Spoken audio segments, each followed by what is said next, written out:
Good. Hello, everybody. This is SP. Welcome to Powerful Impact Podcast.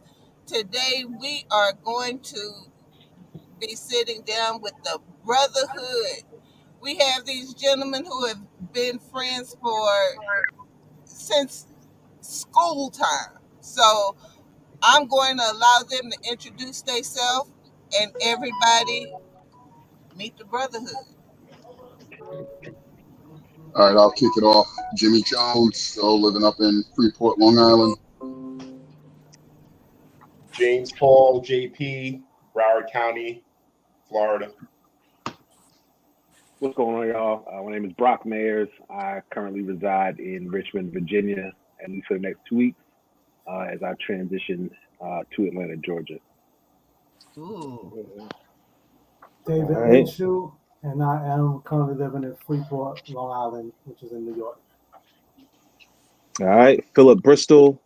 I currently reside in Baldwin, Long Island, which is also in New York. But I hail from Freeport, New York as well. Gotta shout that Freeport out. I hear that. Daykel Tucker. I live in Baltimore County, Randallstown, Maryland, which is in Baltimore County. And I'm Sean Olson, and I currently reside in Orlando, Florida. Cody, what's good? What's good, fellas? Sorry for joining late. What's up, everybody? Carlton Allen, currently in Roosevelt, originally from Freeport, and very happy to be here. Dope. Very happy to be here. Yeah, I was going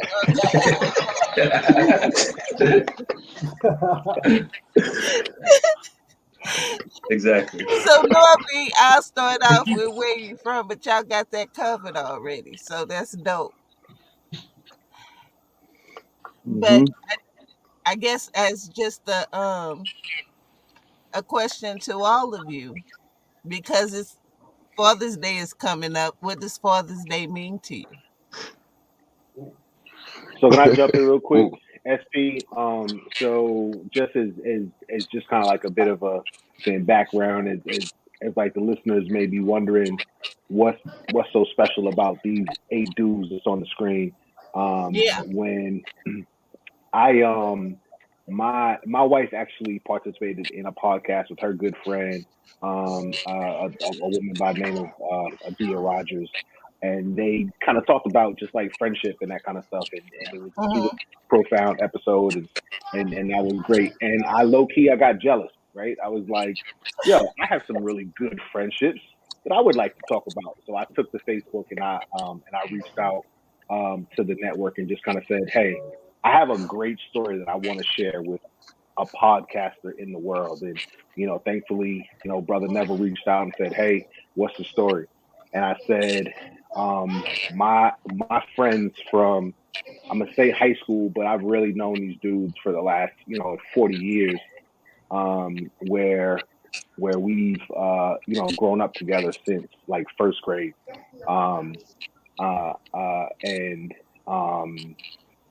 and I've had the opportunity to watch them grow as men, as Hmm. husbands, as fathers. And so when he reached out, he said, "Yo, let's do a Father's Day show." And really, that's why we're here today. And so to answer, to respond to your question, what does fatherhood mean to me? Just an opportunity to establish legacy, which I think is an important aspect of Black and brown culture. I think it's important that we really kind of um, reestablish the family unit, so that we can, kind of grow as the people, grow as a community.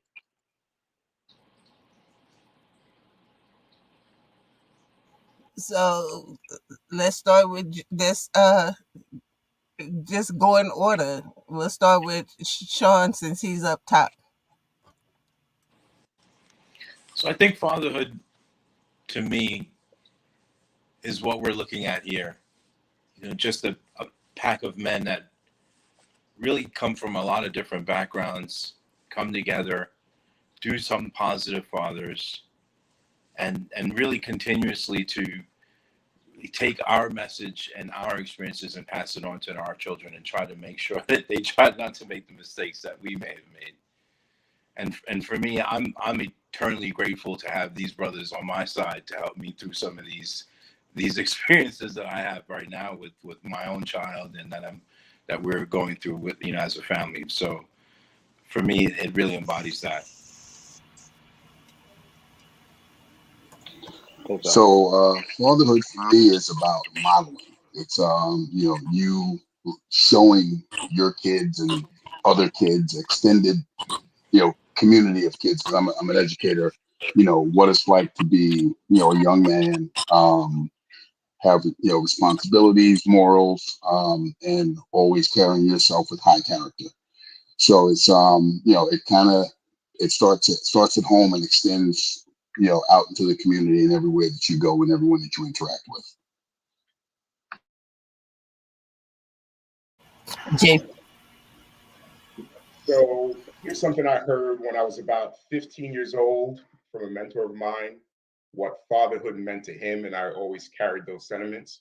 So to me, it's 3 P's: preside, provide, and protect.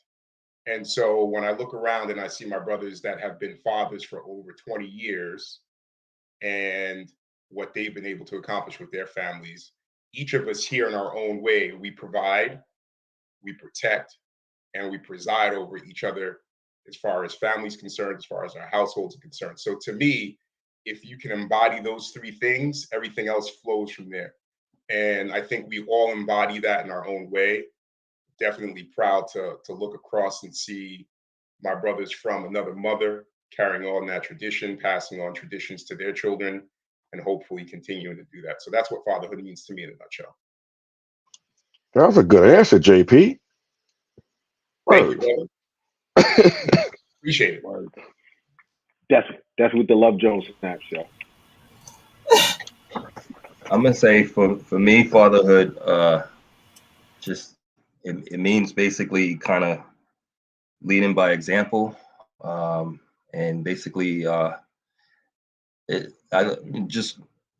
piggyback off of what everybody else was saying, and I think like what JP was saying, protectionism, a major part of it. But to me, I think what's always been interesting to me is fatherhood is often measured by the legacy you leave behind, and kind of some of your efforts that you do within your family, within your immediate family, but also within your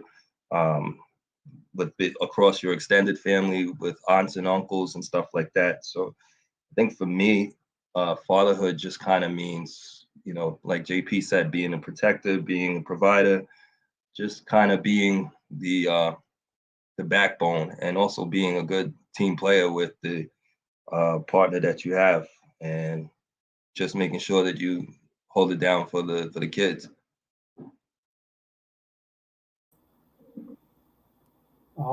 For me, fatherhood is something I kind of just learned on the fly. I feel like I didn't realize the importance of a father growing up because I didn't have a present father like that. So I didn't realize how important that example would be. And then to me, like, by the grace of God, God takes you to a point where you have that ability to look back. And I'm just appreciative to have a set of brothers around me that give a probably not a realistic sample when I look at the numbers in society, but it gives me a realistic sample in my small circle to know that it's actually possible. Because I didn't grow up in that. Like my family, from me up, is all divorces and Jamaicans that kind of just did their thing and left kids wherever they left them. So I see the other side of it, but now I'm really appreciative to have brothers around me that's like, yo, the marriage actually really happens. You know what I mean? And lasts long. And that allows it to make it easier for me to figure this thing out. So that's why I appreciate these brothers. Great answers, my fellas, and I would say ditto to what was said. And it just, when I think of fatherhood, I remember something that I heard as a joke many years ago, that anybody, and it doesn't say anybody, but anybody could be a father, but it takes a special person to be a dad. And I think what makes that person a dad is someone who's present, someone who's always willing to learn on the fly. I think you can't. There's a lot of answers that can be given, but at the same time, I think what it is someone who's trying to mold their kids, trying to lead their kids, trying to shape their lives, trying to give them the best opportunities.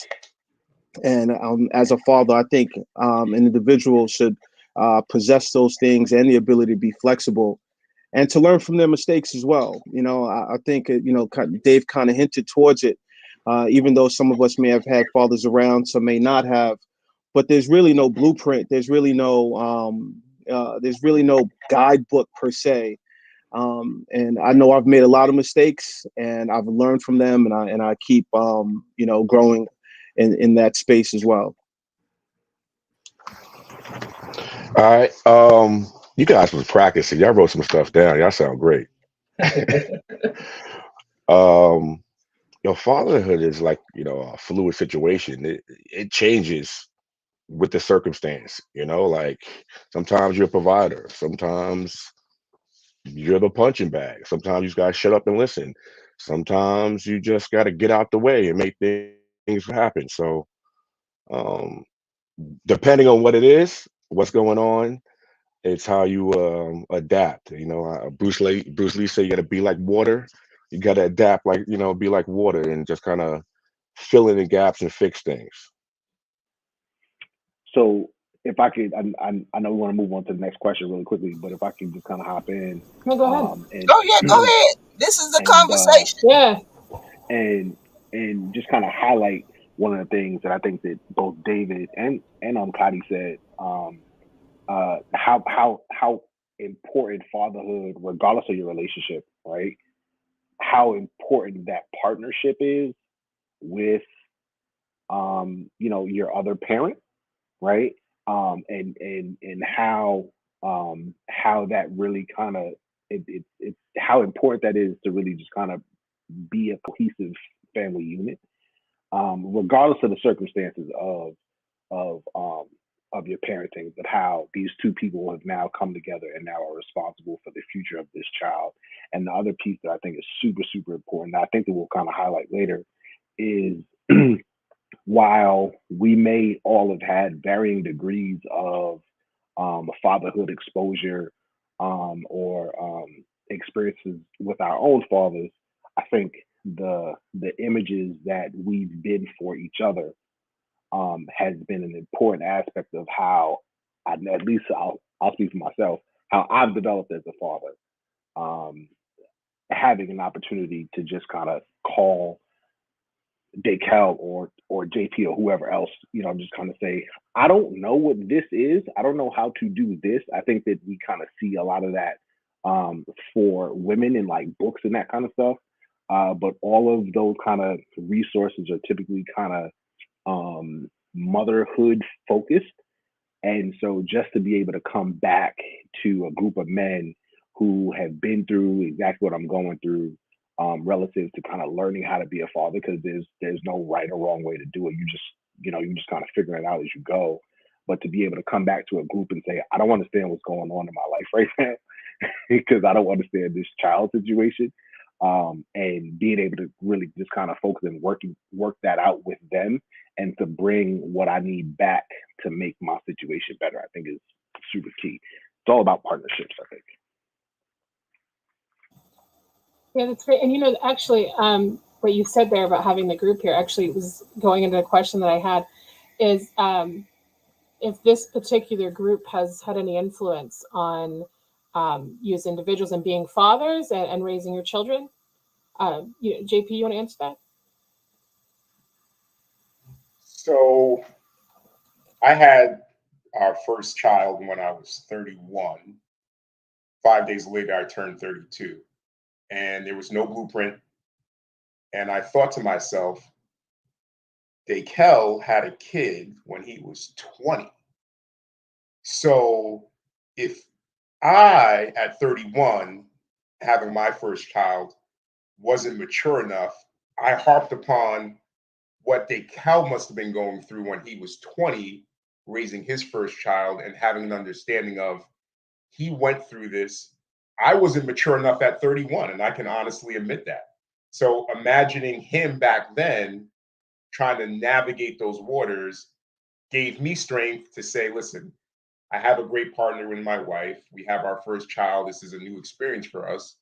But just leaning and understanding what Cal went through, what Phil went through, what Jimmy went through, what Cotty went through, and Dave, who were younger fathers in the group, and having an understanding and watching them go through the cycle gave me strength to say, listen, although I may not be mature enough and understanding what's going on because this is our first child, I know that I'll be able to get through it because I have brothers that have been through the same circumstances. So definitely leaned on all you guys in the group to understand how to move forward. Every day. Every day to the day. Uh, Go ahead, SP. I just wanted to. I just wanted to ask. I know JP just answered that, but I kind of want to know what it was like for all of you when you had your first child. And when I had All my right, first so child, okay, June. I'm gonna jump in. So like JP, I had my first one late. I was what was I? She was 010. I mean, she was 2010. No, 08. So I was probably about 30, 32. And it was incredible, but it was scary because like I I'm a girl dad. I have two daughters. So, all of a sudden I'm sitting there and I'm like, all right, I'm responsible for this young lady.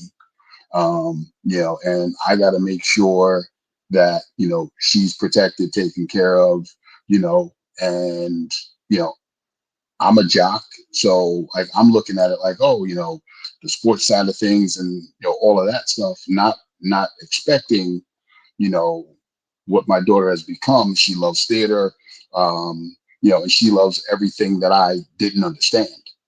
So, having to kind of expand my view of the world and what, you know, other people are into was interesting. Um, but I wouldn't trade it for the world. I have two beautiful daughters, and they are both very different and very different than me and my wife. But you know, it was scary, and luckily I had a great support staff between my parents, my siblings, my brothers. Like there was really not much of a chance to mess it up because I could always turn to someone.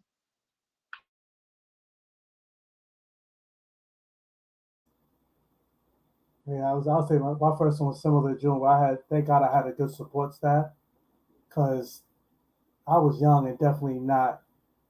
It was weird because looking back, I know I wasn't ready, but in my mind, I probably thought I was ready because I was too busy being in love and just saying I'm ready because I'm in love. But I wasn't ready to be a father looking back at what I know now. But I wouldn't say that, to myself at the time. But yeah, I was a totally different person because my discipline wasn't there. I was drinking a lot. I was just a different type of parent. I didn't have parenting skills, but I did have. I always believe things go opposite. So like when people who don't have fathers, I think a lot. They feel like I want to be the best father. I'm gonna be in my parents' life because it's opposite. Or people that deal with drugs are like I ain't gonna do no drugs, right, and things like that. So I knew I was gonna be there, like not disappear on my kid and try to be present but I didn't really understand the whole entanglement between that and now also your relationship and everything that also comes along with taking on that path in life necessarily. But thank God I had a good support system. It was the first grandchild out of all my siblings. I had good friends, and all type of things like that. So that really helped out my mother, my sisters, and it was the first grandchild. So I had a lot of help with the first child that really helped me get through that. I would say. I'm not 100% sure that I don't care how old you are. I'm not 100% sure that you're ever ready to quote unquote be a father, right? Like I just think like you just kind of figure it out as you like. There's nothing anybody could tell you. There's no book that you can read that'll make you the perfect father. You're gonna live with this almost crippling guilt every day about every decision that you have to make, right? And you just gotta work towards trying to be your best every like be better than you were yesterday every single day, right?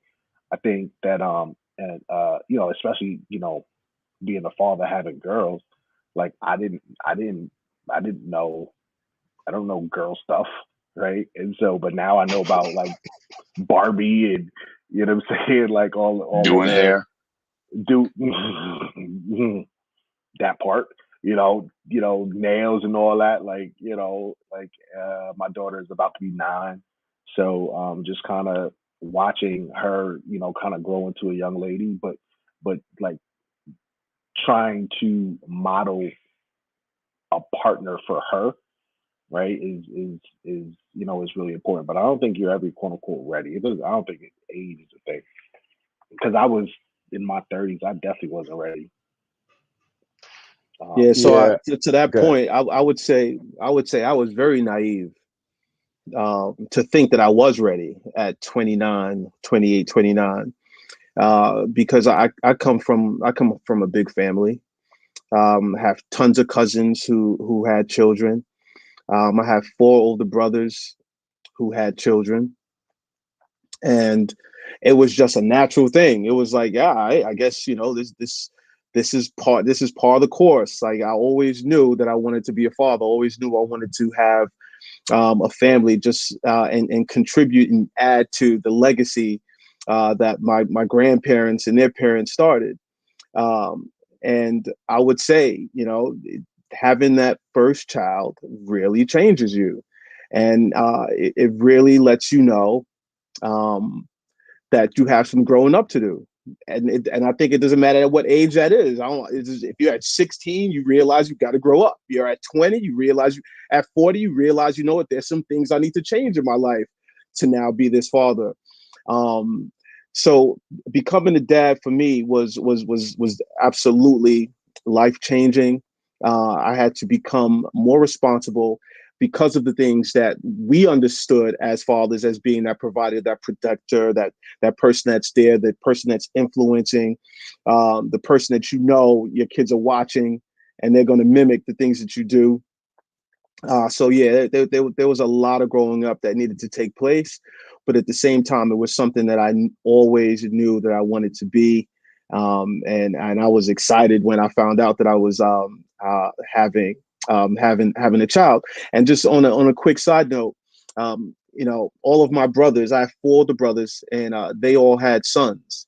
So it was odd for me to have a girl as the youngest of my brothers to have a girl first, and that part I wasn't ready for because I was ready to have a just like one of my nephews to be running around playing with. And no, no, no, you're gonna be playing with Barbie dolls. Yep, you're gonna be painting nails. You're gonna be, and you realize that you have to adjust your thinking and adjust what you had, what you thought you knew. So I think that's a major part of that becoming a parent and what being a father is as well. Yeah. So I think we've heard from the Planned Parenthood side of the forum. Like none of my kids were planned. They just happened, and we had to adjust. They didn't Like just JP happen. kind of, Say no. yeah, it just You happened. know Just how it no, happened. You know no how it doubt, no happened. doubt. But like JP said, I was 20 years old. Like I was in college. I was like trying to figure out how to be me. And then I was in charge of a little human being. I'm sitting there trying not to break him, but my shoulders are like this, and his neck is all wobbly. And yes, it was definitely a challenge. And then like 11 months later, it was another one. It was like, oh wow. So you just like you said, there's no blueprint. You had to like figure it out. And there's a lot of things I messed up, and a lot of things that worked. I think for me, and I was talking to Brock about this earlier. I was just trying not to mess them up, you know. Like I'm a kid myself at 20, and I'm just trying to do good, just do well for myself, but also do well for a family. And it's like it was definitely a challenge. So I'm hearing, and I never even thought about this. Like JP having his first child at 32, and I'm like, man. I might have been 3, 4 kids deep by 32. You know what I'm saying? So we all just have these different paths and different journeys, and we are able to come back in this form and just bounce stuff off of each other. Like, hey, you ever do a girl hair before? Yeah, listen, I had 2 boys first. So when my girl came, it was like, oh, wait, hold up. This is different. Changing the diaper was different. It's like, the boys, you just rough, like, okay, get out the way. You had to really pay attention with her, and stuff like that. So it was an everyday challenge that is still going on. And like I said, you just have to adapt and be what's needed at the time. Um, Definitely not the Planned Parenthood section, though. Not at all. I'm gonna jump in. I guess I don't know which side, if I'm Planned Parenthood or not, but I think I had my first at 26, and like one of the things I think that JP mentioned earlier is you were kind of like the blueprint for all of us. I'm sure we Nah, met. son. Nah, son. Not the blueprint. But even Yes, you still, were. I mean, I know for me, I was nervous as hell, and it was scary as hell. I mean, I didn't even tell my mom that, you know, she was pregnant till we was like 5 months in. I told my dad, and I didn't know how to tell my mom, but I knew at some point I had to tell her before the baby got there. So, but it was nerve wracking, and like everyone said, you just don't want to mess up. And I had a girl first, and like they said, it's a whole different way of changing the diaper. I tried to make her the tomboy kind of girl, and that worked for about the first few years, and then she just became a girly girl, and I had to learn girl stuff. And it was like a TV episode. The first time buying tampons in the store, I had to ask a female in the aisle, "What size do you wear?" What size? And she had to ask me, "What type of body shape does your daughter have?" But it's those kind of things that you learn kind of on the fly, you know. But I think all through it all, everyone, you're just nervous and you just don't want to mess it up. And by the grace of God, the answers kind of come in as you go along. You know. That's a good point. That's a great way to put it, Cody.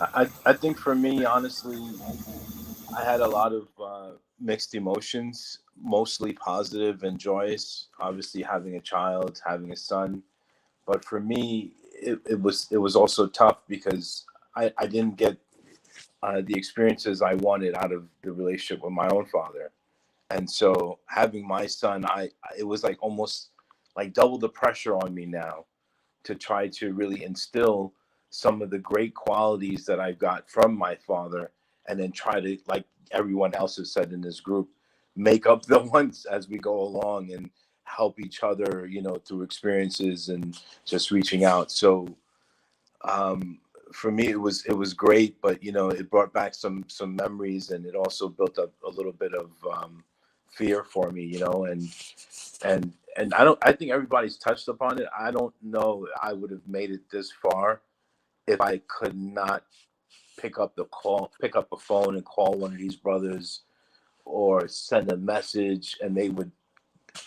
I mean, the immediate response is what I always would receive. So, and the types of feedback I get have brought me to this point today. I don't think that I would be where I am, just mentally, emotionally, socially, if I didn't have these guys. And so being able to put that into my son all these years, I mean, he knows that all these gentlemen in this group here are not just dad's friends and brothers. They're like his uncles. They're his like fathers if I'm not around. So it's different for me, because I don't have that, or I didn't have that connection, and now being able to have that and live vicariously, and having him live vicariously through all these other people, it's incredible. So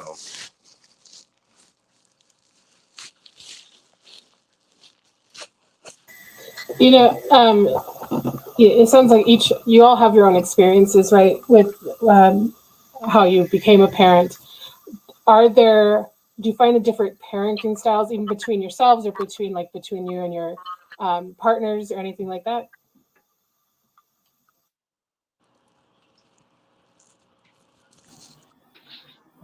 I would say we're all different, right? I In a think way. so. I think we definitely. Yeah. I think all of our wives could hang out in the same room, but I definitely think that they have different souls. They may have similarities because they deal with all of us who have a lot of similarities who gel a certain way, and we're raised differently. We're cut differently. Our parents raised us differently. So I think that, we bring it together, but I think we definitely have a different stroke that basically comes from these folks that we've been following for sure. But I don't know about you guys. I think that our wives have definitely shown they can hang in the same room for sure at any event and let loose or be black tie or whatever, but we've been able to definitely have a great synergy amongst us, even though we have different views on how we bring our kids or approach Well, relationships. everybody just love. I think everybody loves the hell out of their children, and that's obvious. And everybody put a jump in front of whatever for their child. But as far as how we individually raise their child, I'll talk to everybody in the group as much as I would certain people in the group, let's say. But even from the few that I do get deep into how we raise our kids, we don't agree on everything, definitely. And to me, that's what makes it good because when you're a stubborn head, which to me, everybody in this room is somewhat stubborn because when you're successful, I think that creates a certain level of stubbornness because why wouldn't you believe in yourself or you wouldn't be where you're at, right? So to me, you have to have, but it also garnishes respect because everybody in this room, to me, deserves a respect for what they've done. And when you're stubborn, that's who you listen to. So even though I don't agree, everybody is somebody who I'm going to listen to.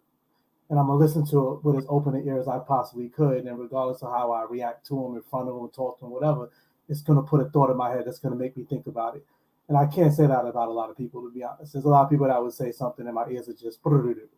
Um, so I don't think we all do it all the same way, but I know there's definitely been times where these guys probably don't even know, but they've said something to me and I've taken into account and I've applied it. I've made a change, blah, blah, blah. And they might not even know to this day. You know what I'm saying? And there's times where maybe they do know because we spoke about it, where they point out something. I'm like, you know what? Maybe I am doing that wrong. Maybe I'm a little something. Maybe there's a little wrong. So the respect is there. Where it is, I take elements from them, but I think we're all raised differently. We got different structures. Some of us been beat. Some of us been talked to. Some of us, had kids young. Some of us was ready to punch our kids in the chest. Some never hit their kids, all type of stuff. But I speak to all of them, which is good. And I think that's a hell of a help. Look, me and my wife is always on the same page. We don't never argue about, the way that we raise our daughter. And if you believe that, I got a bridge in Brooklyn to tell you. I was about to Uh, say. but so culturally speaking, I'm a first generation American. My parents are Caribbean. My wife is her family is from the South. Um, she comes from a very religious background. Me, like my parents dropped me off at church.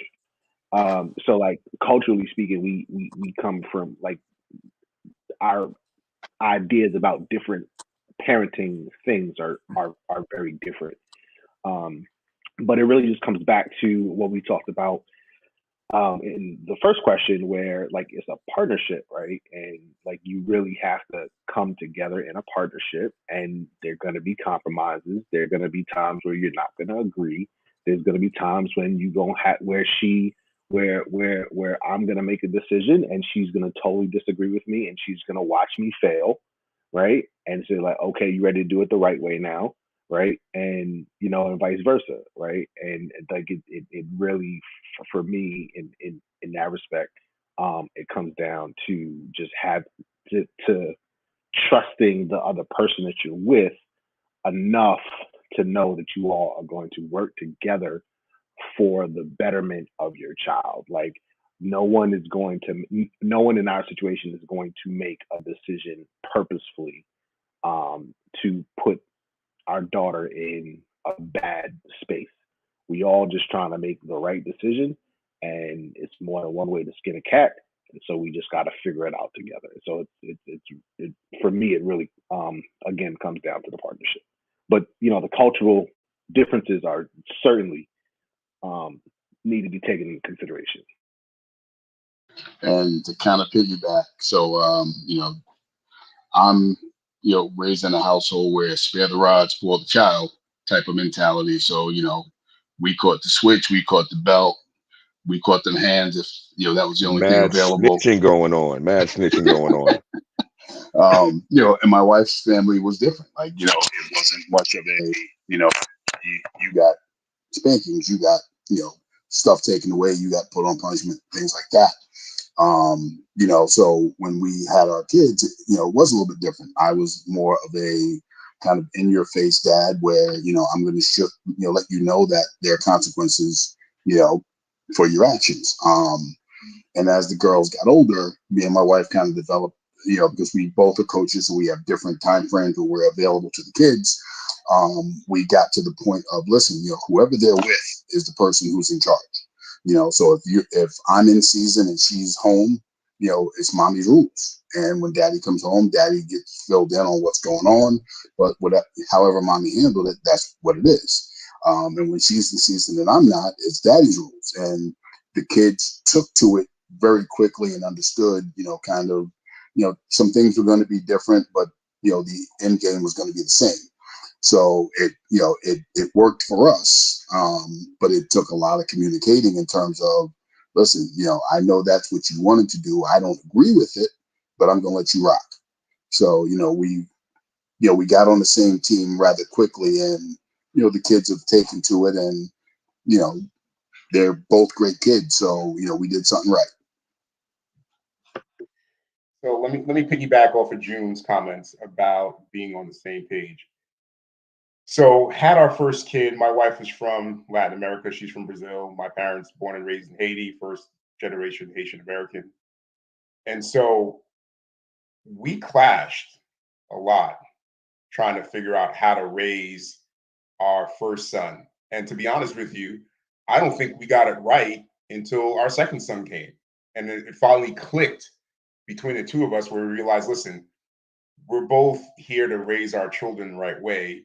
You have your style from Latin America.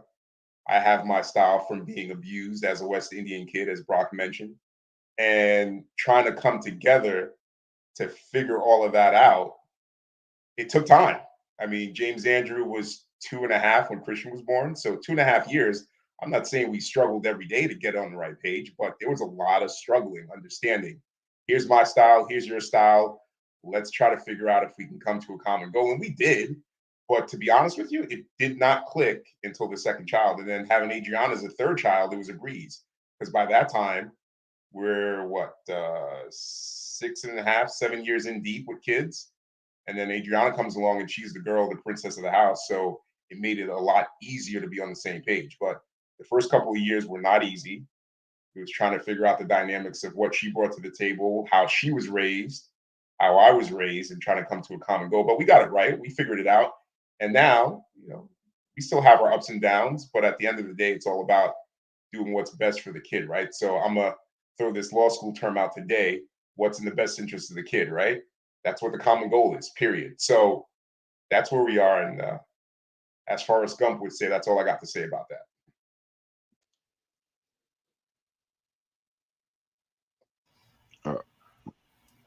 I'm gonna say for me, like in our household, it's probably like this in most households. Like I'm the boss of my house when my wife says I am. So, or when she gives me the respect, or tells the kids that you listen to your father or whatever. But Well said, Kyle. and I'm sure most of our households is like that. We're both Latino.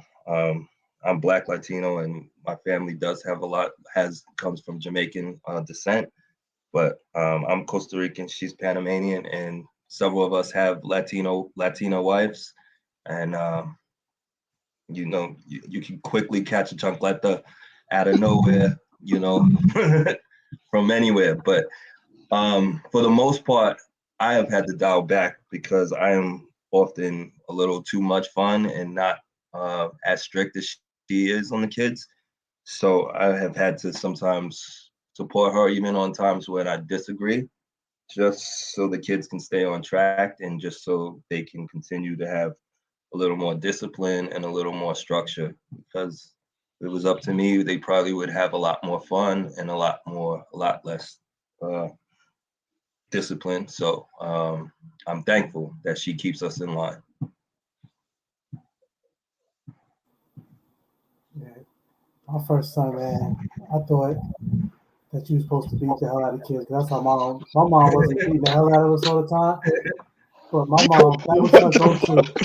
Now I'm saying at the end of the day, it is what it is, right? Jamaicans, man. Listen, we 40 something. You go back and trace the whole generation. It ain't no secret. It was a regular thing, so it Yeah. wasn't even abnormal. You act up, you get beat. But one thing I learned growing up around women, because we didn't have the men, that was also one thing that was consistent. We ain't had a threat of that male voice either. So we only had a woman beating. And that only lasts till about 12, to be honest. 14. Because all my friends would tell me I was one of the loosest kids. I'll be out the crib knowing I was getting beat. I'm coming home 3, 4 in the morning. I ain't never missed no parties, be out the crib, nothing over no beatings.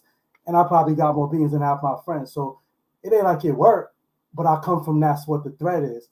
And then I tried that with my kid early because I figured that's what you know. And thank God for daycare, to be honest. Thank God I got involved in childcare, and I made that pivot because between them classes and knowing that you better not do it because you would get sued, and learning uh, quote unquote the white way of raising kids. That's what I call it. You know what I'm saying? In daycare, and then having to apply that because of the fact that there's state mandated regulations and all that, and then kind of mixing that with what I grew up in. I think I found a nice, clever balance. You know what I mean? And I learned that you don't really got to beat the hell out of a kid, but I think it is important that threat, I think, is important. You know what I'm saying? Not the threat like, a threat like crazy, but I think that figure of, yo, listen, you have to understand the seriousness of this and not just the emotion of a mother, because I had everything I could from mother. So I get that. The love is great and you need all of that. And you get all of that. And I always tell my mother, I say, you know why boys listen to their moms? Because they love them. But they listen to their fathers because they scared of them. And not in a crazy way, but there's a difference between those two ways of listening. So, to me, it's like I think that balance has helped me out between the discipline of being Jamaican, which I think has a great role, but then also the daycare structure that they kind of taught me from the profession I chose for so long in my life. Yo, Uh, and Dave, it's called what is it? The it's called the healthy respect. It's a fear that turns into respect as you get older. When you catch them hands. You start to realize that as grown as you think you are, you ain't quite that grown. Yeah, for real. And mom can't do I that for just so much. I just want to shout out Jamaica and Haiti, Trinidad, wonderful places. You know what I'm saying? The people from there just don't be beating their kids all the time. It's like, um, first of all, I mean, I had my first son in '97, so like, and I have 5 kids. So I want to say your parent style, they all different. They change, and adapt with the child. You learn quickly the stuff you tried with that first child doesn't seem to work as well with that second child or third child. So the parenting styles adjusted with the children and what worked best for that child, and all 5 of them are rather unique. Um, and so since '97 to now, that style and styles have adapted and changed and reprogrammed and reused. Oh, what did we do again when this happened? Yeah, let's try that again. So um, and being with someone that long, um, you learn to adapt with each other as well, and how to be flexible because I used to be a big yeller and intimidator, try to intimidate, and like, what am I doing trying to intimidate my kids? Like, like I didn't feel I'd see my wife do a different way and talk to them. not try to punk them and not try to scare them. And sometimes that would work, and sometimes it wouldn't work. So again, everything is individualized with the children, and the parent styles have adapted and then still adapting. Now some are going to college, and some are in elementary school. So those, you can't be the same with all. So ever changing that style or styles. I Shout think out it's Jamaica. I think it's interesting that everyone has touched on discipline, because for me, I think that's also the one area where my wife and I often clashed in the beginning, and it's interesting that everyone has touched on that.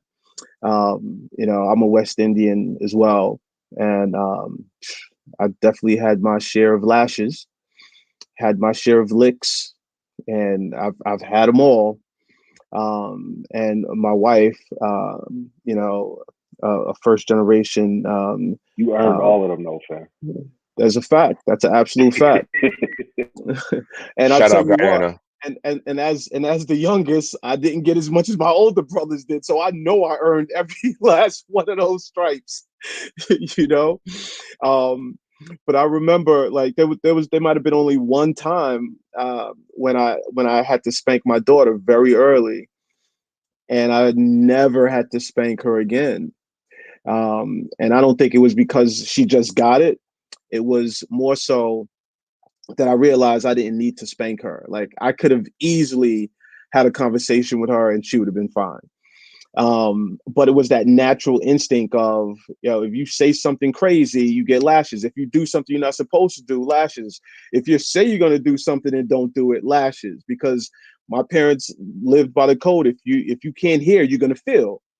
But now my son, on the other hand, he's 5 years younger than my daughter, and he's been spanked more times in one day than I spanked my daughter in her entire life.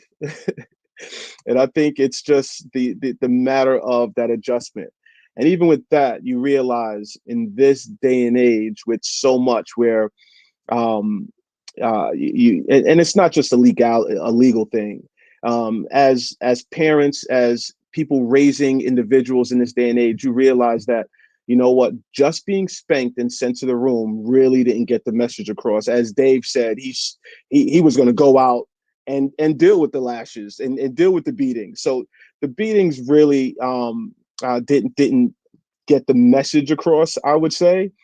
And I think it's just this whole idea of uh, being restorative, trying to help them see where they were wrong, help them to see how they can change. And I think that's where the communication comes in. But so there was some major differences in the discipline style, but I think we both kind of, my wife and I, because she was the one who would raise her voice and scare you, or, like Dave say, threaten you, but not really threaten you. But I think we kind of merged our parenting style when it came to discipline, to realize, look, we have to speak to them, but we have to speak to them in a way that's going to correct behaviors and not just send them to the room upset at the end of the day.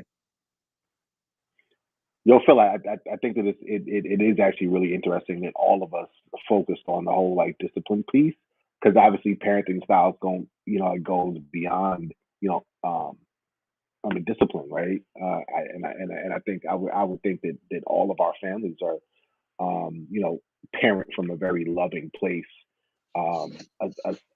beyond just kind of like this idea of discipline. And I think that culturally speaking, in the Black community, I think so much of what we see as a community, relative to parenting, is making sure that our kids, um, are disciplined to the point where they come home every night, right? Like you want your kids to just understand, like, this is the authority figure, and you have to respect that, and so I have to teach you that at home, right? But it's it was just interesting that just very naturally we didn't focus on the other aspects of what we do as parents, how we love our kids, how we support our kids.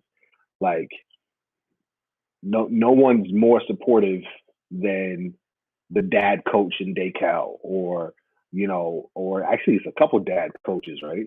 Decal, Cody, everybody on here is kind of. I was a dad coach for like a month.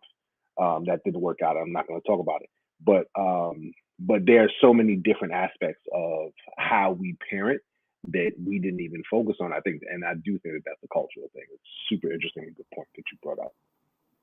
All right.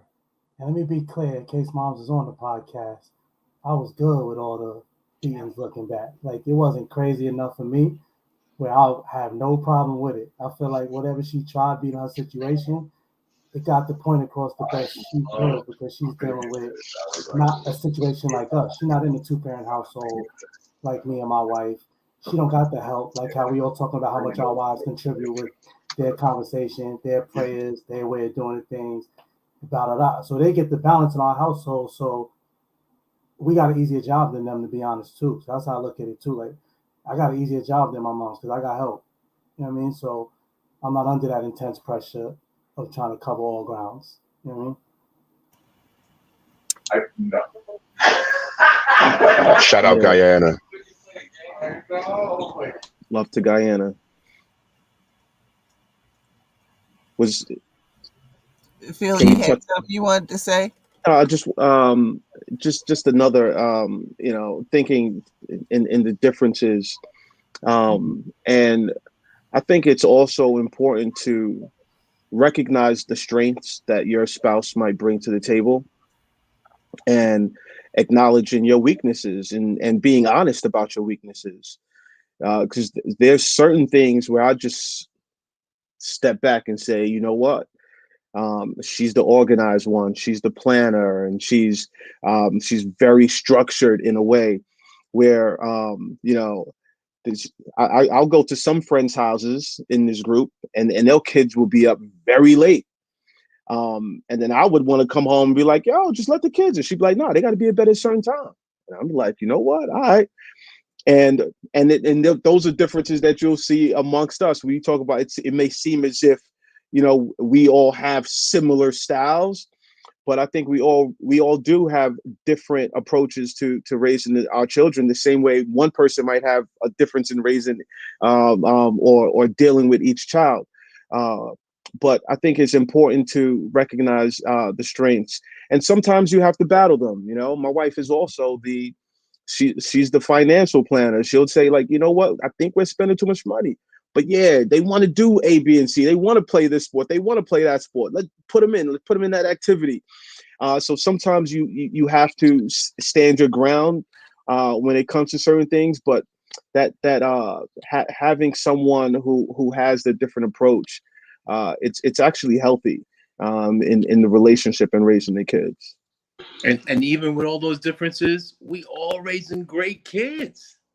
Great Ab- kids. Absolutely. And All of our kids. just to piggyback, the one thing I've learned, and a great difference between me and my wife is, I learned that I can't teach my daughters how to be women. So there's certain things where I definitely just step back and like, listen, you got this. I can teach a young man how to be a young man, or a young man how to become an older man. I can't teach my daughters how to become women. But what I can do is teach them, the type of men that they're going to interact with, and, prepare them for the different types of dudes that they're going to encounter in the world. So, I step back and let my wife handle that piece, and I interject, my points here and there. But there are definitely times where, I want to say something and I have to, humble myself, because I can't speak to that aspect of life because I've never lived it.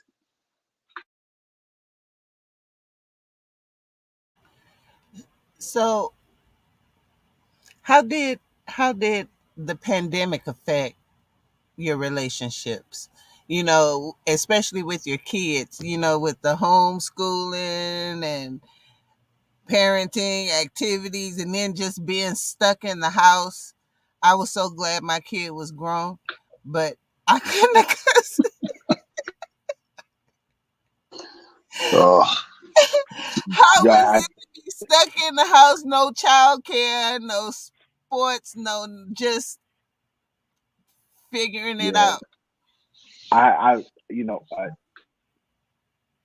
first of all, fuck COVID, right? Like I hate all aspects of COVID, right?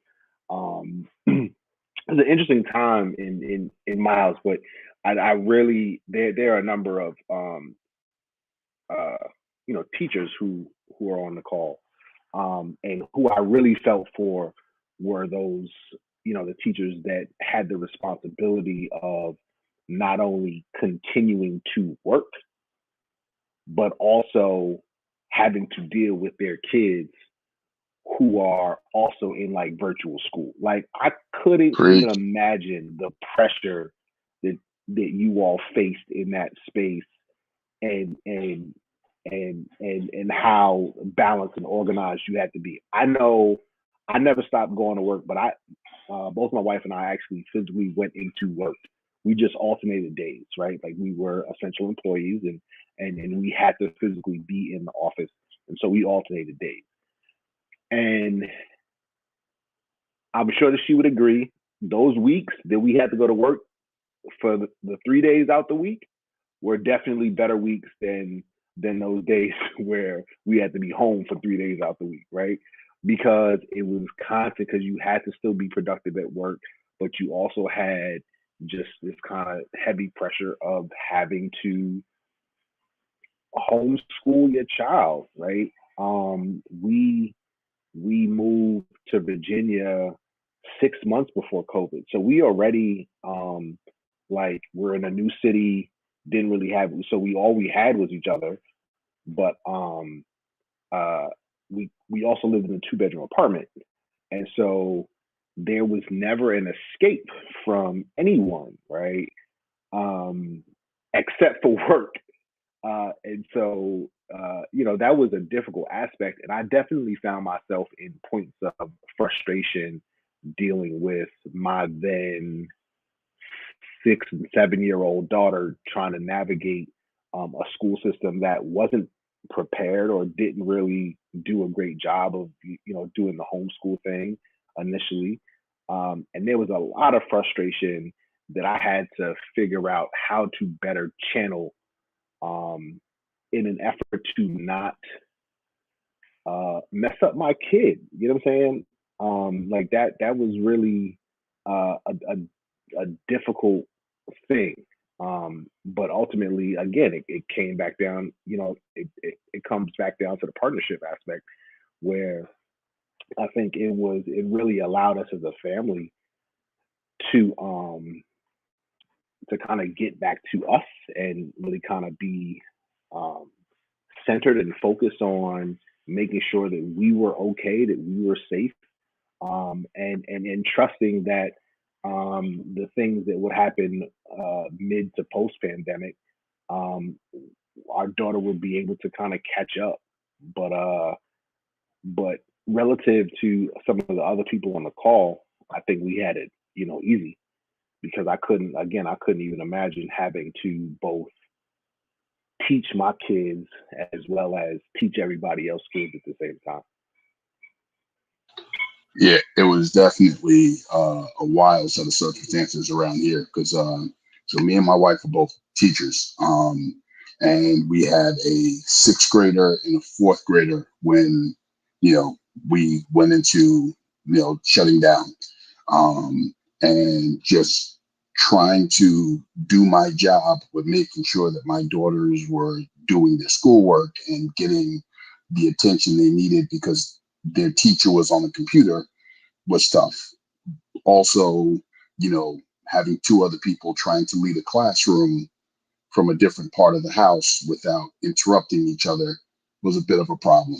Um, and I mean, we quickly adjusted to that, but it was a blessing and a curse because, as Brock just spoke to, we kind of found ourselves again because we finally had time to sit down and have a family dinner every night.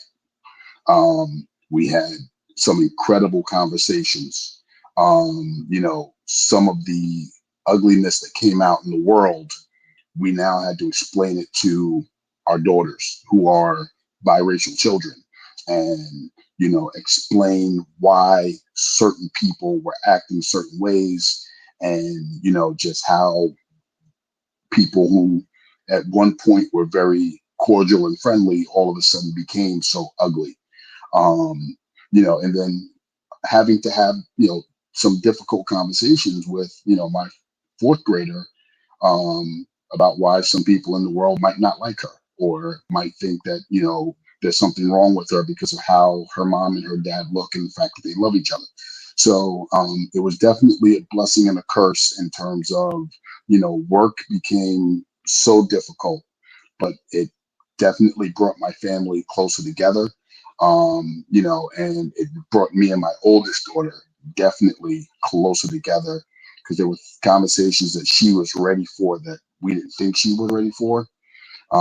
That once we had them, we knew kind of where her mental state was and that she was definitely going to be okay. So I grew up in the South. So those lessons are lessons we learn like at 6. So because just where we're at,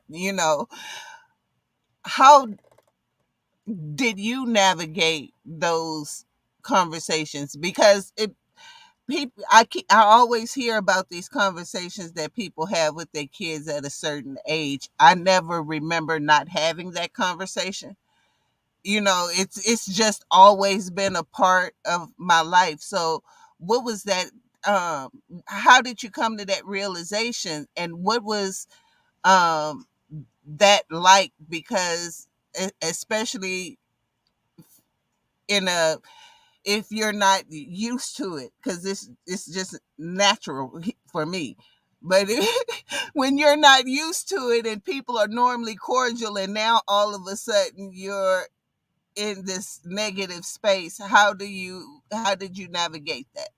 So it was, one where, the suburbs of Long Island, the town we grew up in, was very multicultural for this group growing up. So we went to school with, white people, Spanish people, black people, and we just saw each other as people.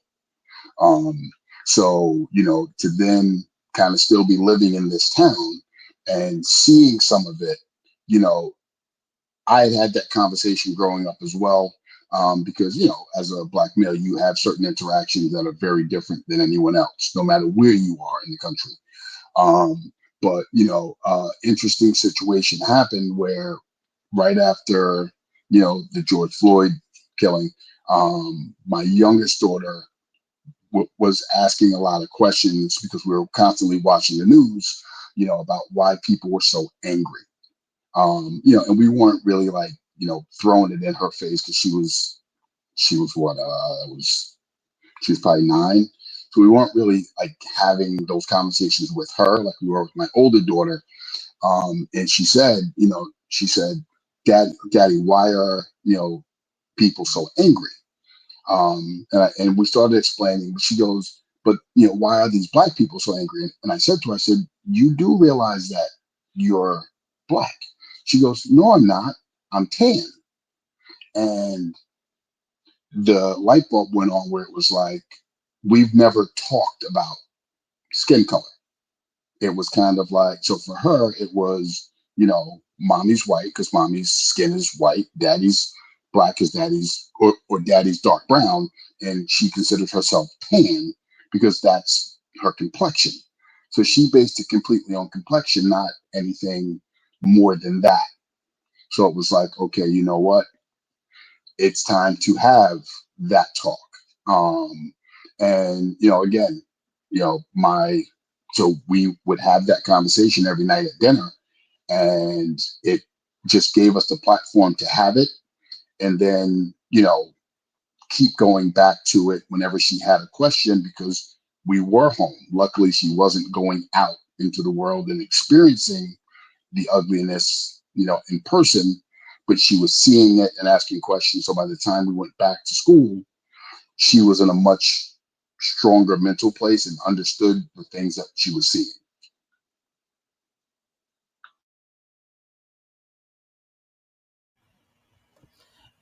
That's it's so interesting to me because I because I grew up in the South, and it's kind of, it's kind of embedded in you to be unapologetically black all the time, even at a young age. So, Absolutely. because we didn't, it's as much as many black people as they say that's in the South, it's not as many as you think. And so um you kind of had to have this armor built around you because you just never knew where it was going to come from. But So to be, as huh go ahead. I'll go ahead. I'll let you finish. no, go ahead.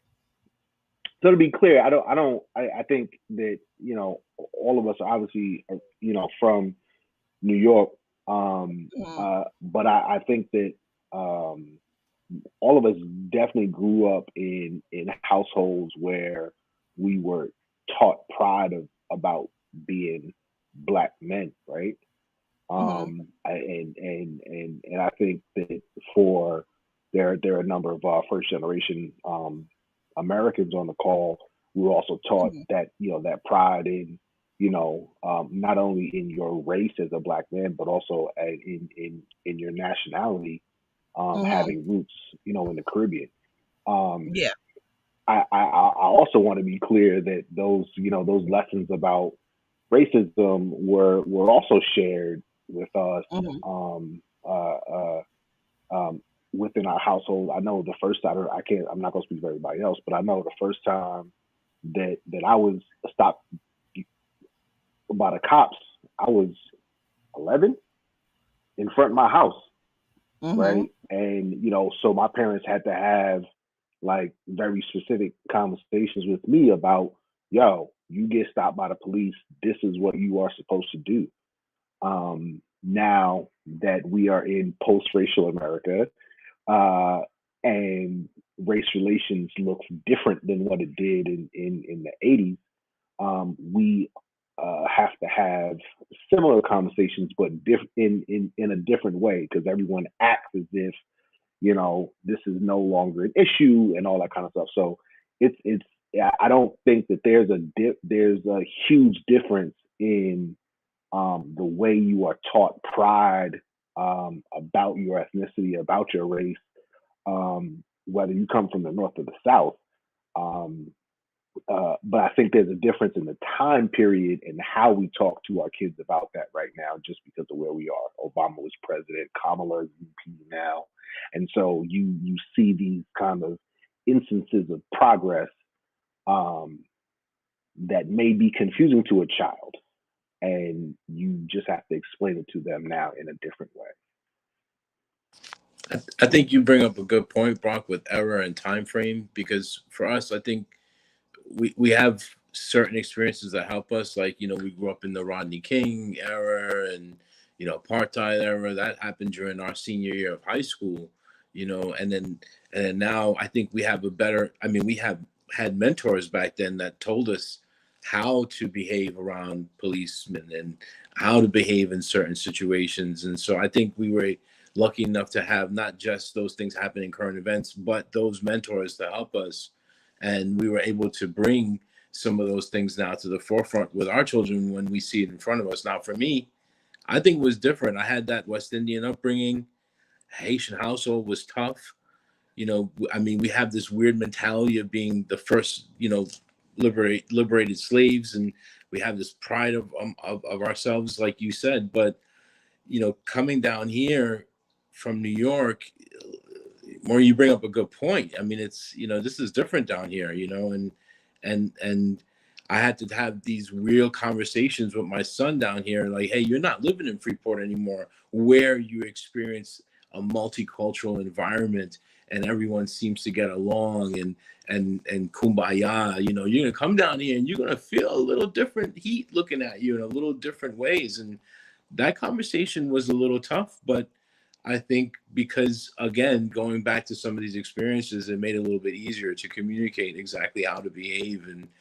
And there are so many things that were in your face now. It was hard not to talk about certain things. It was just I mean, like you guys said, during the pandemic, you're at home, you're in everyone's faces. So you had to breach some topics. You had to talk about certain things now, I think, in comparison to when we grew up. We can everything social media, obviously, we know how that drives certain conversations as well nowadays. So there are certain things I feel like I was trying to hold back from talking while I was in New York, and like I was like, well, maybe I could escape to Florida a little bit and save me some time on those conversations. And then I get down here and I'm like, oh shit, I have those conversations right away, or else I'm gonna be stuck in a rut with my son and upbringing. So it was definitely an eye-opening experience for me. And ask and to speak to your point, the craziest part about the South is, like Brock, you said we would talk about police in the South. It's anybody, you know, you walking in the wrong, area down a dirt road, and all of a sudden, you got no clue who driving by in that car, So like, I mean, spending a lot of time in the South as a kid, we had those conversations. Like, listen, it's 6 o'clock. It's starting to get dark. You get your ass home because these dudes out here catch you and string you up, and you ain't got no clue. We have no clue where you are. So, I think that's kind of what you were speaking to, SP, is it's not just, the encounter with the police, it's the encounter with, your neighbor who don't like you, but pretends he likes you during the daytime. Exactly. Yeah, it's a different animal. So it's always interesting to me to talk about this with people that live in the north, because I used to drive trucks. So when I went up north, it was I was like, oh, this is diet racism. I like this racism. See, well, being a New Yorker and then coming down to the South, I like it better in the South. I like that up here. I can know where I stand with Yeah, you. You know what I'm that's saying? one thing about the I'd South. rather know that than you don't give me a job and I'm thinking everything is cool. And like that fake stuff. I rather know what's good. Um, Additionally, I'm listening to everybody speak and I'm realizing, man, I've been talking about this stuff for a while. I mean, I had to talk about Tamir Rice. I had to talk about Trayvon Martin. And so this is like a never ever ending conversation. I mean, you can go down the list and, as I'm cutting my boy's hair, and we're like, we have to talk about this. You're young black men in America. Um, I literally work a quarter mile away from where Trayvon was killed. Like, we gotta have those conversations. You're absolutely right, Day. yeah, so I've been having this thing for, these conversations for a long time, and I already said that the kids are different, and they've living through different experience. My older boys lived through that Trayvon Martin and all that stuff, and my daughter and Demir, my next son, is living through what happened with George Floyd and everything. So as it continues goes on, there's going to be something else, and this is like almost a never-ending conversation. It gets I don't want to say it gets easier over time. You learn the words to say, and you're ready for the questions that may arise from those conversations. But it doesn't get easier because you're just imagining y- your child or even yourself, like what's going on TV. So no, but I have to say back to that, I'd rather that up in your face racism than that sneaky racism.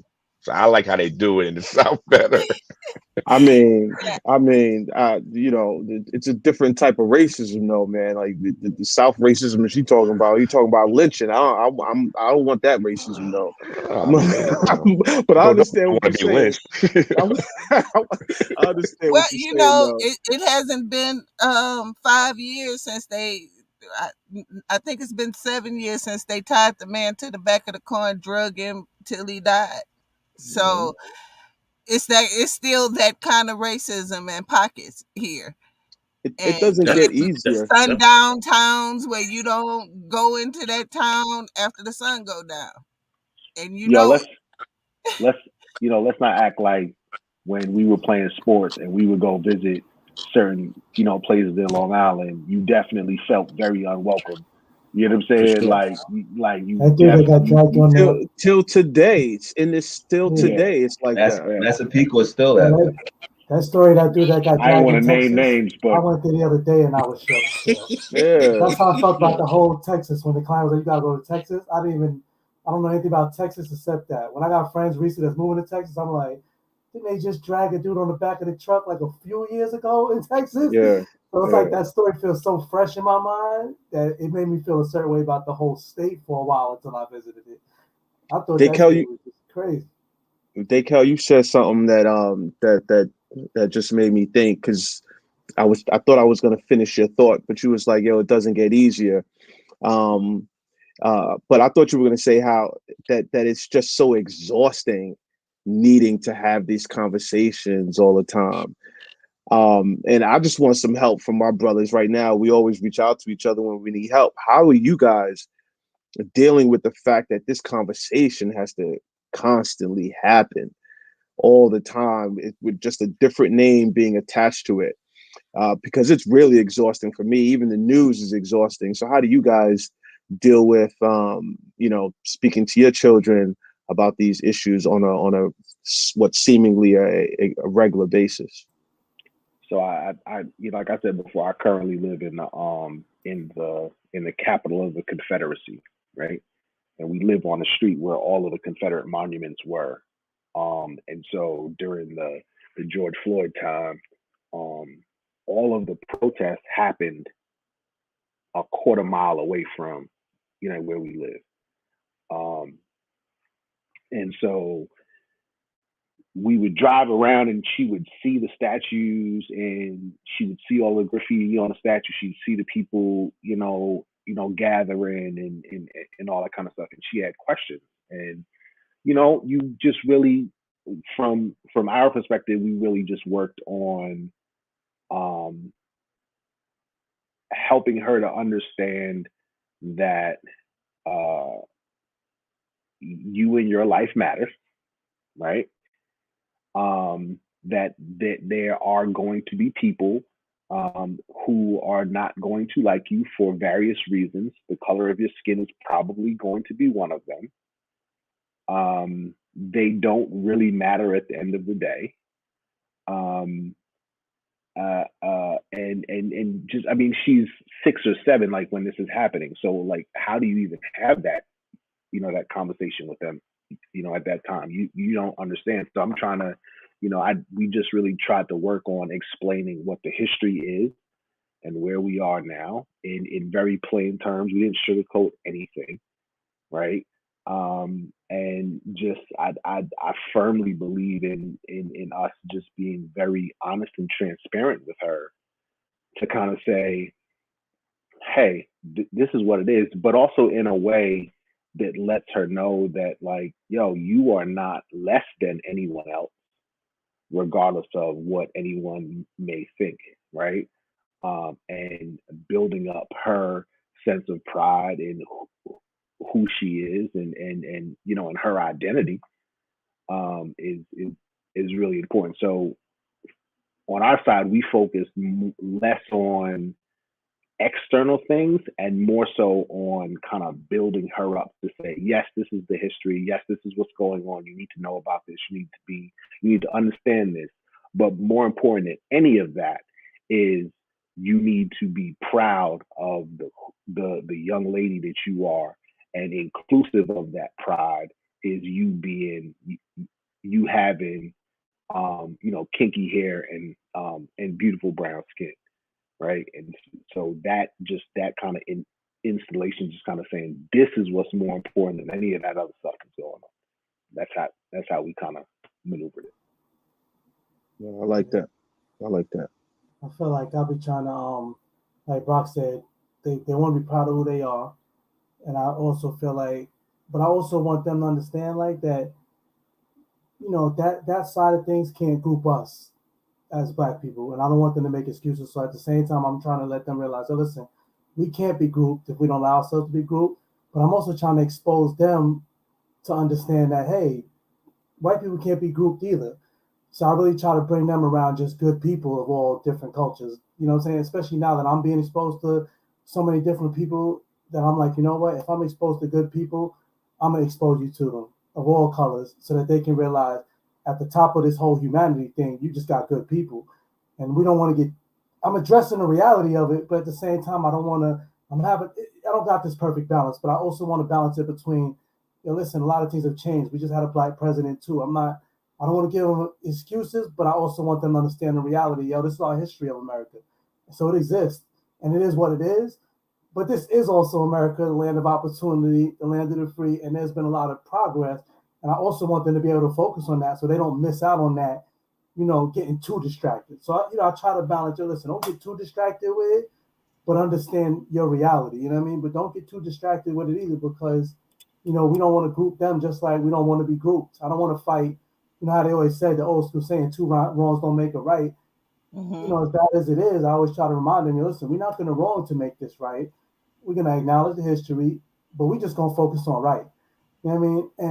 And let's try to focus on that, and let's see how that overcomes it. You know what I mean? Maybe it doesn't, but maybe it puts a dent in it, type of thing. I Dave, just that's well I think said, brother.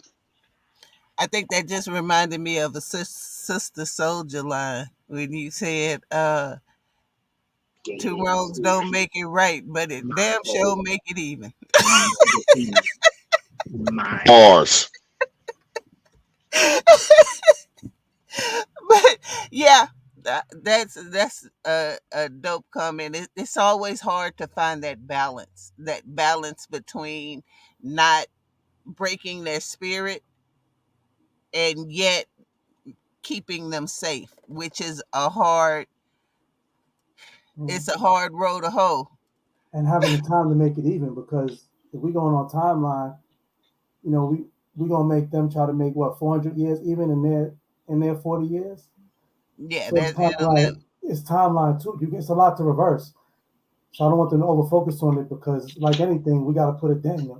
It's like when they talk about global warming and all this stuff. Like, you can sit there and not worry about it because maybe it's out your timeline, or you could put a dent in it. You know what I mean? But we're to not me, I'm looking for them to put a dent in it, not reverse that many years of what was done to us as a people. You know what I mean? So my thing is, like, I need y'all to be upstanding citizens to put a dent in it. You know what I'm saying? For humanity, and then whatever happens after that, you did your part. I think awareness is key because I'm also one of those people who use Barack Obama.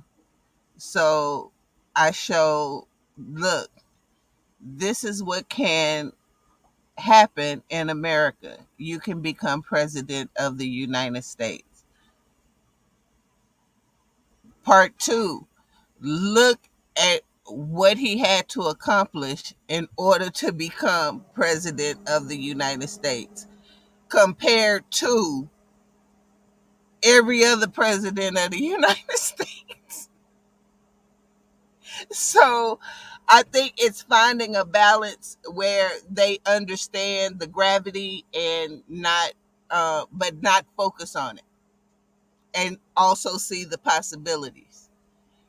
When, what legacy would you like to leave behind for your children?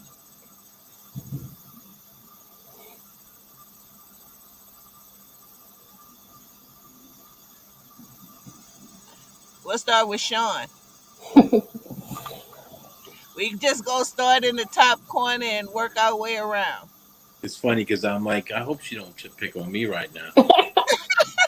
My man tried that old school tactic. Let me not look at the camera. Let me not make eye contact. I was actually looking down thinking, and it's funny because it's weird for me. I just want my son to be successful in whatever he really wants to do. I felt like I was more forced into certain success or trying to be successful. It was like forced for me. But I just want my son to be able to be the best person he can be, and meets, I guess, the most potential he can and I hope to be part. I mean, I know I'm a part of that, but I hope that I can be a part of that throughout his life.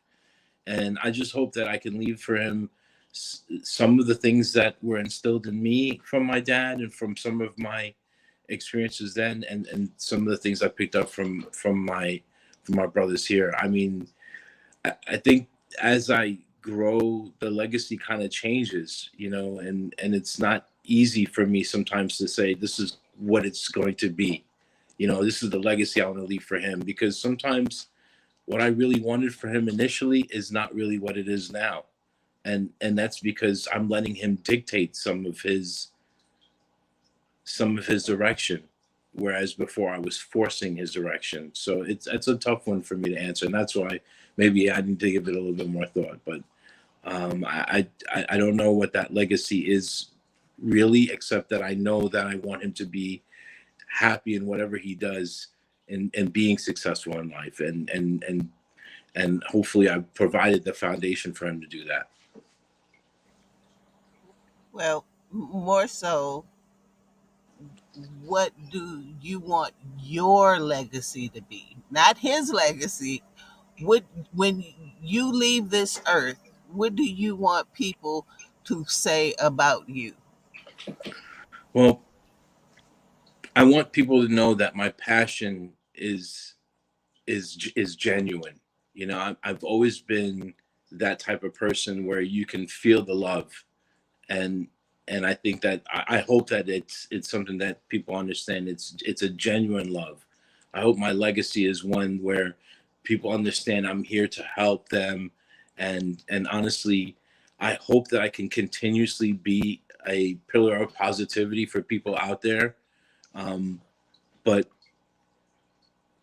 again, I think that also changes. You know, I give it thought sometimes, and you know, I remember getting my degree just recently, and I asked some of my brothers about, you know, what direction I should take it, and and it was even tough then, because I'm trying to see exactly where society is and where I fit in, as society grows. And so my legacy, I think, is changing as society is changing as well. So it's a tough question, to be honest. I'm actually not even 100% sure that we are privileged enough to outline what our legacy could or should be, right? I think that it's really up to us to you know to live our lives however we choose to live our lives, and then once we leave, um, those who remain will write what our legacy is, right? I think it's I know for me personally, I hope to leave behind a legacy of overcoming what is seemingly impossible, right? Um, I think that's what every generation attempts to do. Like, hey, a generation ago, for eight brothers to be friends for 40 years, to have the number of degrees that we have between us, the number of kids, the number, I think it's 20 kids and 100 plus years of marriage between us, that seems like something that is impossible. Um, so for my daughter to see that, for everyone else's kids, to see that, they know that these different things are actually possible. That it is possible to make significant sacrifices in order to um, reach a goal that that you strive for. I think every single person on the call has had that experience where they've had to be with the kids, work full time, and maybe do some things academically, and we've all kind of struggled through that. But that, I think, is a part of what we leave behind. But also this idea of the importance of building strong relationships with the people, good people that surround you, and also leading the example of being a good person. I think it's important not only to, I think our society focuses a lot of energy on, hey, you have to do good when you go to school, you get a career, you got to do good, and that's what being successful means. But I think it's important to not only um, do well, but also to do good, right, and just be a good person. But I don't think that's for us to write. Yeah, on a legacy thing, for me personally, I really don't really care what people think about me. And I'll tell you why. In 97, 98, when I was having kids, people had a lot of opinions about what was going on in my life and passing a lot of judgment.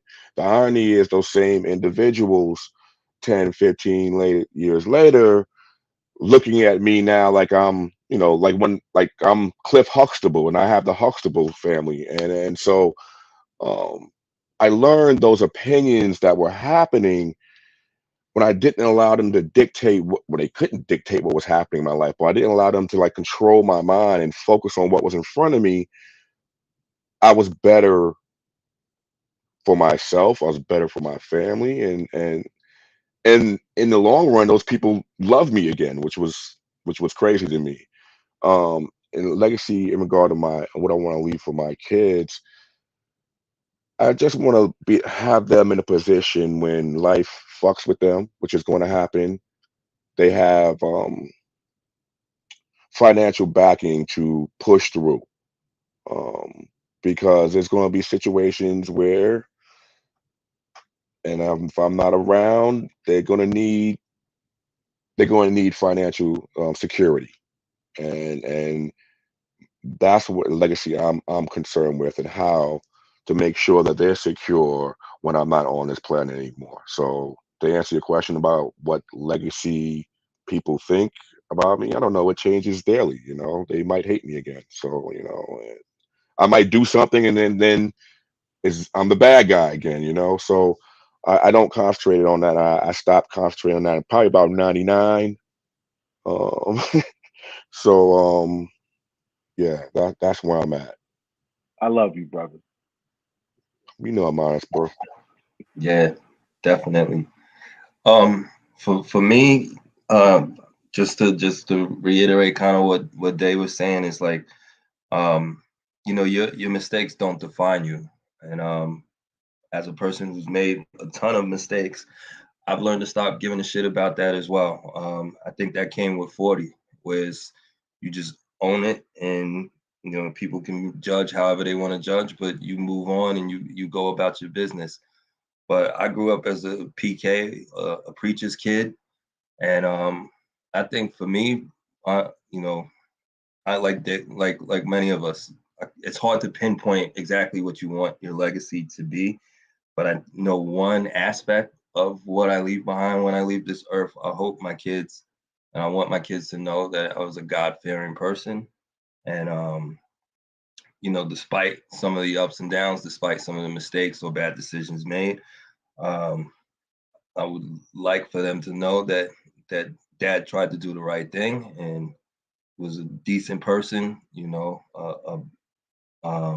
Try to be, a decent role model in the community. Try to give back.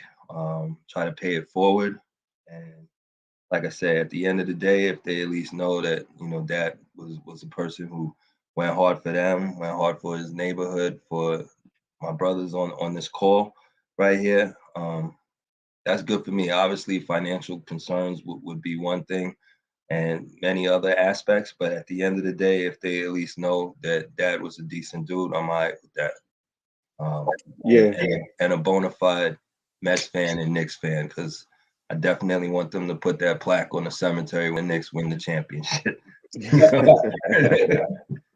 So yeah. definitely. So basically, you Yeah. saying you're not going to be alive when the Knicks win. No, no, no. I'm not Or the saying Mets, that. or the Mets. I'm just saying if that happens, then they got to do like the Cubs fans and throw that little something on Dad's tombstone. You know what I mean? It don't Yeah, feel like Cot. it's I gonna want happen, but I don't know. I don't know. Yeah, I would. let me I try to would. Let me piggyback. just go Go ahead, ahead, Jay. Phil.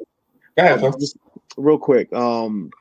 To piggyback on that, you kind of touched on a few things that I would say as well. Um, And I think, it reminds me of, a funeral I went to, I'm going to say about 20 years ago. And it was said about this man. He was like, one of the things that he always said was like, yo, if you're going to do anything, do it to the best of your ability. If you're going to be a garbage man, you do that. You be that garbage man, and you make sure you do it to the best. If you're going to be a cleaner, if you're going to be a lawyer, if you're going to be a doctor, what doesn't matter exactly what it is that you do, you do it to the best of your ability. And I think that I think it's, for me, the legacy that I would like to leave behind is that of a godly legacy indeed, and also to just be a good person, be someone who where they can see, they'll remember when their dad went out his way to help somebody out. They'll remember the times when their dad took the last that he had and gave it to somebody.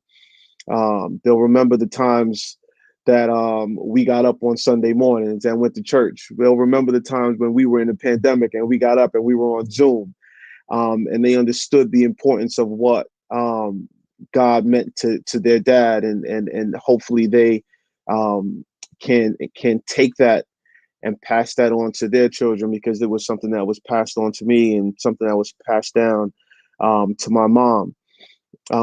So I think, I just recently heard Mike Tyson say something about, you know, the interviewer just kept calling him a great man. He was like, I don't care about that. He was like, what do you mean? You're one of the greatest ever. He was like, I don't care.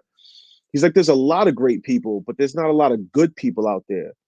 And he was like, I'd rather be a good person than a great person any day, because there's a lot of great people that are terrible people. And I think so. It's whatever my children decide to do, I'm going to support them. But ultimately, it's that foundational truth of being, trying your hardest to be a good individual, and carrying on that legacy of having a godly foundation. So I'm going to be a little selfish here with regards to legacy. So what I think about legacy for me is simple. I had a mom and a dad who were born and raised in Haiti.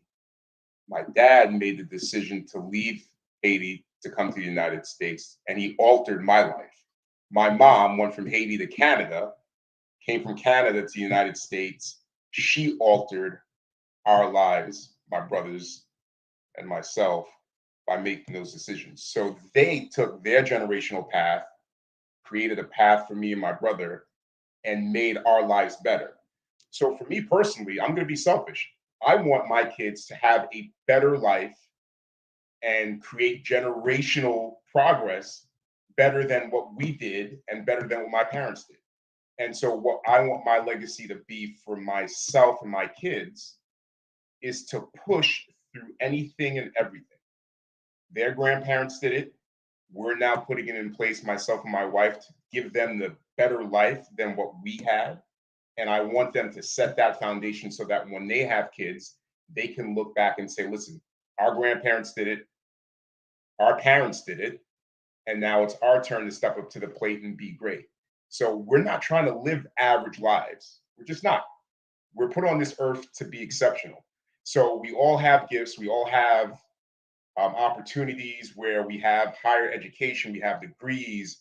We've pushed through adversity, as Kadi and as Dakel said, right? So where does that leave us? It puts us in a position to make our kids' lives better. And so if we can do that, and the kids that we all have are all great kids, they are, and they can step up to the plate and exceed expectations, that's what I want as a legacy. But on the flip side, if they fail in doing that, we're still going to love them equally. So that's the legacy that I want them to have, to understand no matter what happens, if you keep striving, you keep pushing, eventually you're going to break through that glass ceiling. And so it's about being great. I want my kids to be great. I want their kids to be great. And I want that generation to continue to be better than the next. So that's the legacy that I want to leave behind. Mic drop. I know. Like the one time I wait to go to the end, JP out here dropping diamonds Yeah, and shit. I yeah, don't he even done know how to. fucked up now. I don't even know how to follow that one up. Just I saying, man. mean, That's the way it gotta be. We're all born with gifts and powers that give us the ability to be great. So why not And he so use won't stop, June. He keep giving you more. Give us some now, more, JP. Give us some more. it? I'm good. I'm so good. I'm good. I'm good. now, so what I'm gonna say is I'm gonna call kudos to what JP just said because ain't no way I can top that. So we can just go to the next question. Yeah, I always like to remind people, because we kind of get caught up in our own world, but we are the ancestors. And I always think about, and I always tell people to kind of think about what you're leaving behind. So when times get hard, what when they think about the ancestors, what did we leave behind that's going to get them through those periods? All right, I can answer that one. So what I want my kids to realize is the importance of education. Um, you know, looking at my family's background, my parents were the expectation was graduate high school. They did that. They got married. They started a family. They got jobs. They put us in a great situation. Thanks to this group of brothers, and I know I had this conversation with Brock, but I don't think I had it with the rest of the group. I knew I wanted to go to college, but my thought growing up was college was my opportunity to continue to play sports.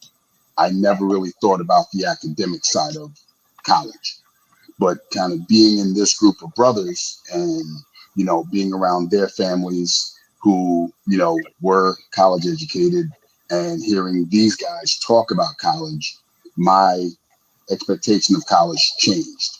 And I started to really focus on the academic side of things and stuff like that. And I said this to Brock, I never knew about an SAT. I never knew what an SAT was really for because my parents didn't have that conversation with me. But overhearing these guys talk about needing to sign up for the SAT is what prompted me to sign up for an SAT. Not knowing that that would lead to 2 years down the line assisting me into getting into college. I simply did it because this group of fellas said that's what they were doing. And I'm like, well, if they're doing it, I should be doing it. So I definitely want my kids to understand the importance of education. And through having that education, you can kind of take whatever your love, whatever your passion is, and turn it into a career. Because, right now the world is endless in terms of what you're capable of doing. And I use Dave as the example for that, in his business endeavors and things of that sort. So mine would be the education. Just, definitely take advantage of it.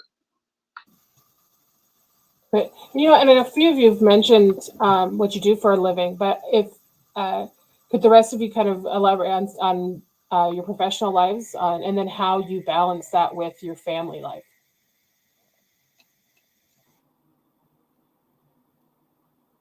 I right now I've always done business.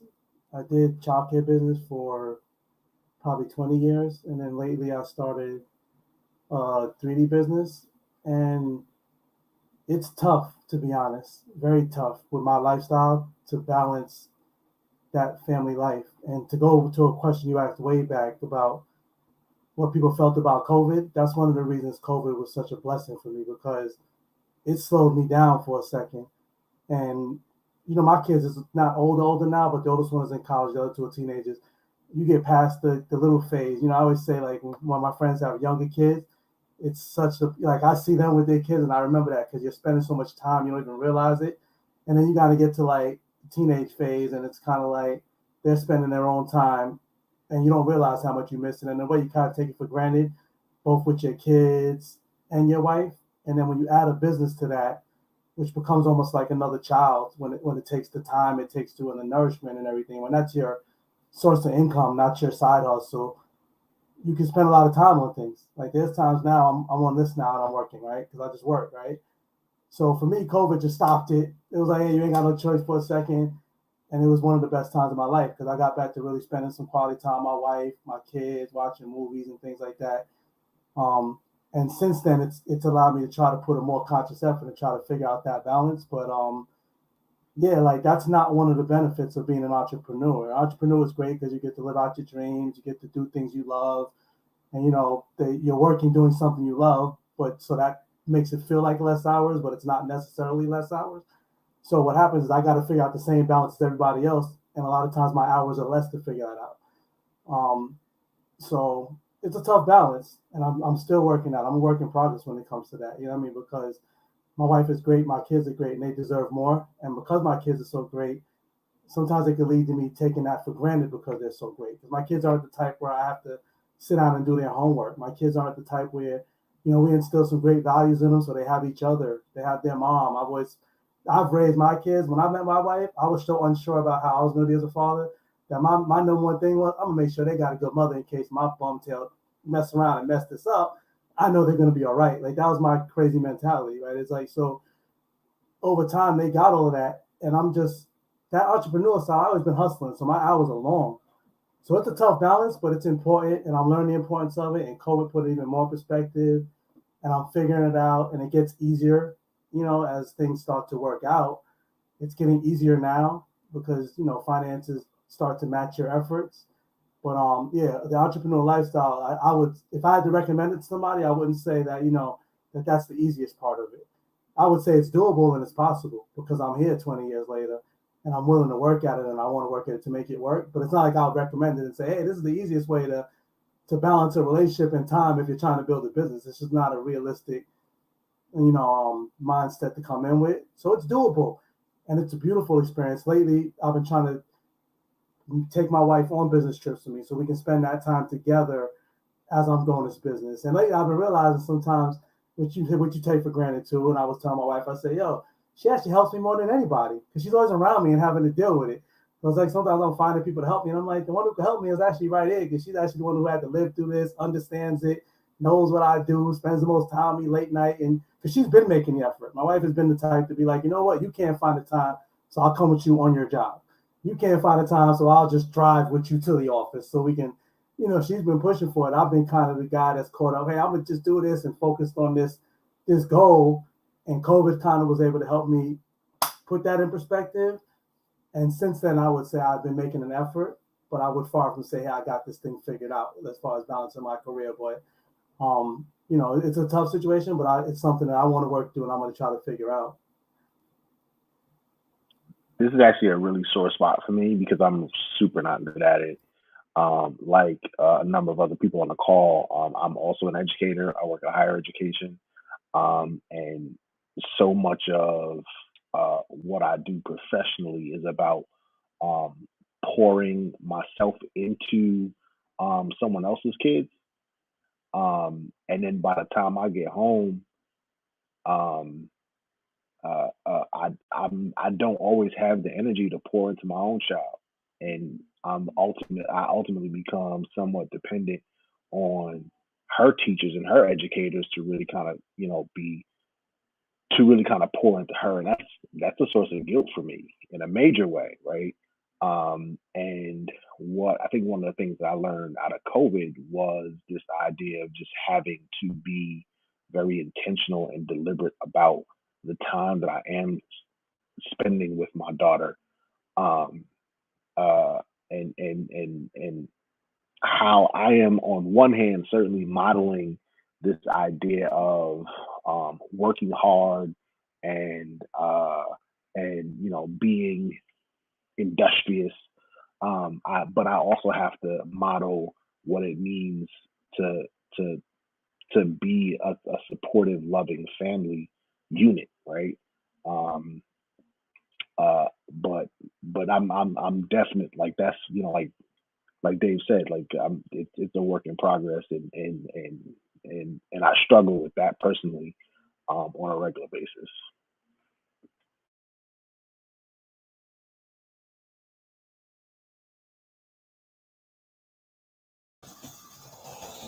No, I don't know if anybody else wanted to answer that question.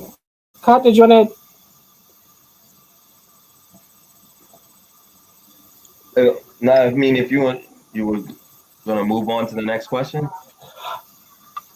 Yeah, we can move on. I was just going to say I have two kids that are neurodivergent. They're on the spectrum, and I didn't know if any of you had any special needs kids, and if um, uh, and how like did you cope and navigate through those challenges?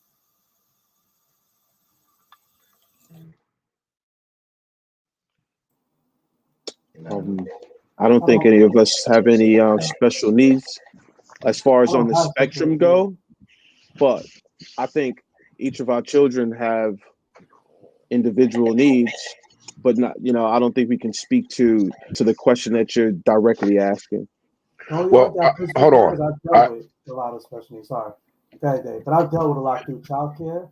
And the only thing I could say, just to briefly, is to say that, and I've dealt with a lot through the years, is that my experience is just I've tried to normalize their experience as much as possible around everybody else, and that's what I've always felt worked for me and for the special needs child. I always figured it's like as normal as I could make their situation. Obviously, there's some challenges there, but as normal as it could be on my part and on their part, that's the way I've always felt is the best for me to deal with that. um I didn't answer when we talked about what do we do. I teach seventh grade math right now. I was a special educator. I have a master's in special education. And what I can say is the the kids that were most successful were the ones who parents were on top of the teachers, just checking on everything, making sure those accommodations are being met. Um, they were part of the PTA. I mean, not just like a member, but like sometimes the president or the vice president. They were so engulfed with their child's education that you know the children almost had to be successful because they were just there constantly. They were just there, and when you have that connection of school and home on the same page, it just works wonders. So like Phil said, none of us do have any children with special needs, but what I've seen be successful, successful. Gosh, I can't talk now. Um, in education and in special education is those parents that were just on top of it. And if a teacher messed up something, that parent knew, like, hey, why didn't you do this? You were supposed to do this. So I can just say, be that mom.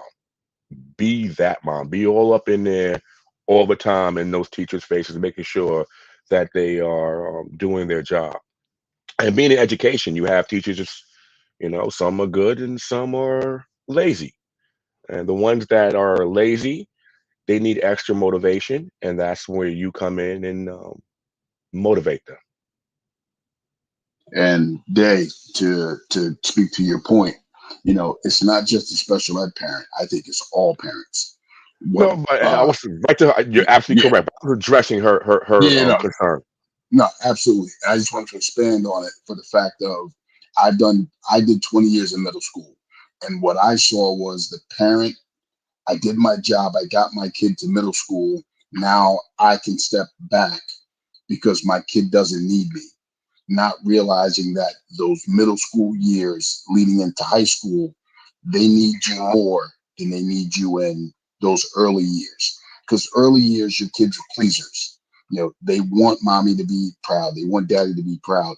When they get older, they still want it, but they don't know how to tell you that they want it because they want to be a grown up and a child at the same time. So I think all parents need to remain involved as long as possible. I mean, even into college, because God knows how many kids screw up when they get into college, because you're just not ready for it. So I would say definitely, stay involved, know what your kid deserves and what they're supposed to get from your school system.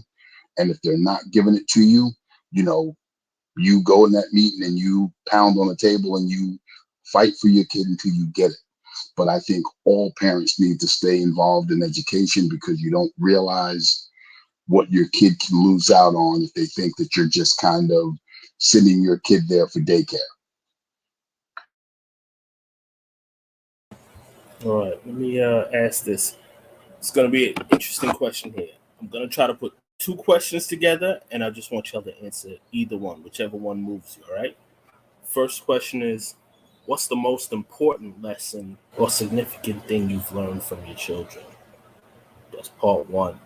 Second question is, what's the biggest fear you have for your children in these times? So either one you want to answer, just go around the room. Biggest Can I go? fear or most important lesson? Um, I will answer the most important lesson. I learned quite quickly. I remember I told you my first two are 11 months apart. But every child is different. That cookie cutter joint don't work with the second child or the third child or the fourth child. You know, and you have to adapt. So I learned that I didn't have it figured out after the first one or the second one or the third one, or maybe I don't have it figured out now. But I I learned that I had to keep adjusting to my children and their uniqueness. So yeah. The most important lesson I would say I learned is that the words don't is only going to mean as much as the example. So the words can I can come in better approaches. I can be angry, the emotion, whatever, blah blah blah. But at the end of the day, I just feel like it's the thing that means the most to children is going to be the example and what they see. Very visual. So I just learned that the example and me standing behind me putting my actions behind my words is the most important thing I think for them, for us to communicate openly and for them to trust it and for them to move forward. And I think I just learned that if I'm gonna say something to them, I'm wasting my time if I'm not gonna apply it and lead by example. You know what I mean? So I think that's the biggest lesson I've learned: the accountability. I think for me, biggest one of the biggest lessons I think I've learned from my kids is to just kind of hear them out. I have three kids, three biological kids, but I also have three stepchildren. And my stepdaughter, the youngest one, she speaks her mind much more than my boys do. And she is very honest and very open about how she feels. And there's times where it's not always I'm the parent, you got to listen to me. There's times where I've had to take a step back and give a benefit of a doubt. And it's a little more beneficial. And it's not just applied to just her, but even to the boys. My oldest son is 13, the youngest one is 11, my daughter is 19. And you learn that they have opinions too, and sometimes they're worth listening to. Sometimes you have to shut them down and make them understand that your word is the law. But there are times that you do need to hear them out, even if you still have to shut them down afterwards. It's good to at least let them speak their mind, because it's teaching them to express themselves and express themselves within the confines of talking to an authoritative figure, but to at least know that you shouldn't just accept anything. And that kind of parlays into my biggest fear. My biggest fear would be them just not speaking up, them just accepting anything, and not standing for something. Not, I would hate for them to just accept what the world hands them, especially in the world that we're in now. I would hope that my kids are contributing adults who contribute to society, and when they see there's a wrong, speak up and say something.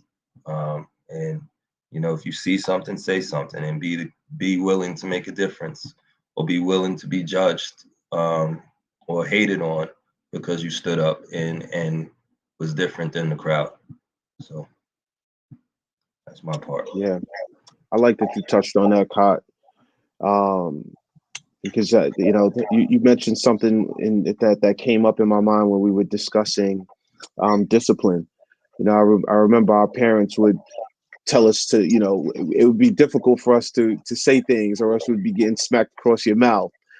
And that's one of the things that I think, as parents in this day and age, is allowing kids to express themselves, correct when it needs to be corrected, but giving them the space to express themselves and feeling comfortable doing so. But I think one of my biggest fears um, is that is that my kids will lose their passion. They have at this point they have grand dreams, grand plans, and hopes.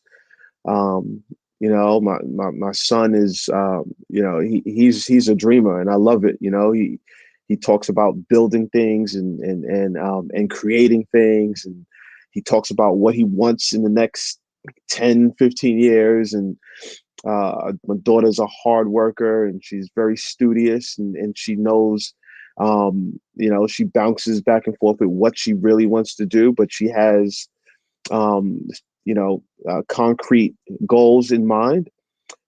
So I think one of the biggest fears for me is that they might lose that passion, or that they could lose that passion. But I want them to, to stay focused, stay the course, and and be great. So I'm going to go the route of lesson. The biggest lesson I've learned from my kids, and that I want my kids to continue with, is that the people you surround yourself with matter. And it kind of goes back to the whole crux of this, group of guys that I'm with. You know, when you surround yourself with good people who care about your long-term goal, they're going to make sacrifices, and they're going to make sure that you make the right sacrifices and decisions to continue where you want to go. Even when you don't realize that, you're making a turn down a path that you really shouldn't head down. And I think that that's something that me and my wife have done. We've put solid people around our kids. That's something that my parents and my wife's parents did with us growing up. So, it's okay to have friends who may not, you know, always make the best choices, as long as they're good people, because you don't know someone's circumstances. But as long as they're a good person and a good friend for you, you know, they're always going to make sure that you're in a good position throughout life.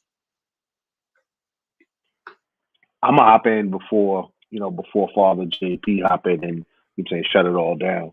So Nah, nah, brother. I'm not gonna go after him, but Nah, brother, you good? but uh, my biggest fear is, I mean, despite everything that's going on in the world, um, my biggest fear is that I don't give my daughter what she needs, um, to get everything that she wants and everything that she deserves. I am fearful that either I hold on too tight or not tight enough, um, that she potentially misses out on a lesson or something that she needs in order to to actualize her greatness. Um, so ultimately, I'm very fearful of this whole concept of her potentially not fully developing into who the creator has, um, made her to become. And every day I try to work through overcoming that, and overcoming that personal fear of my own, but also understanding that, that I have my partner in my wife, to help to give her all the things that she needs. But I also have God, right? Who is certainly going to, lead her every day in the right direction. But that, certainly is my biggest fear, and a certain level of guilt that I live with.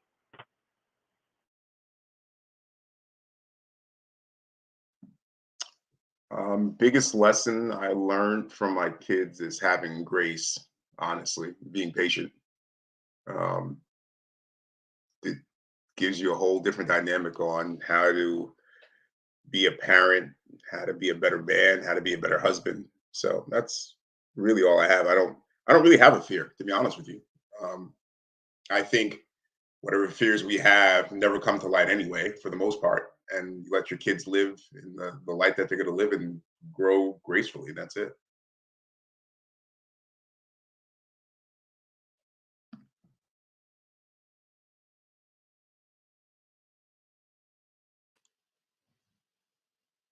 Everybody answer, right? SP, the name of the show is or I think we Morgan. lost her. You want to So, ask? Yeah. yeah, there she is. Go, Morgan. All right. So, I mean, the name of the show is Powerful Impact. Would you like to ask if there are anyone in your lives, up to three people who have made a powerful impact on your life?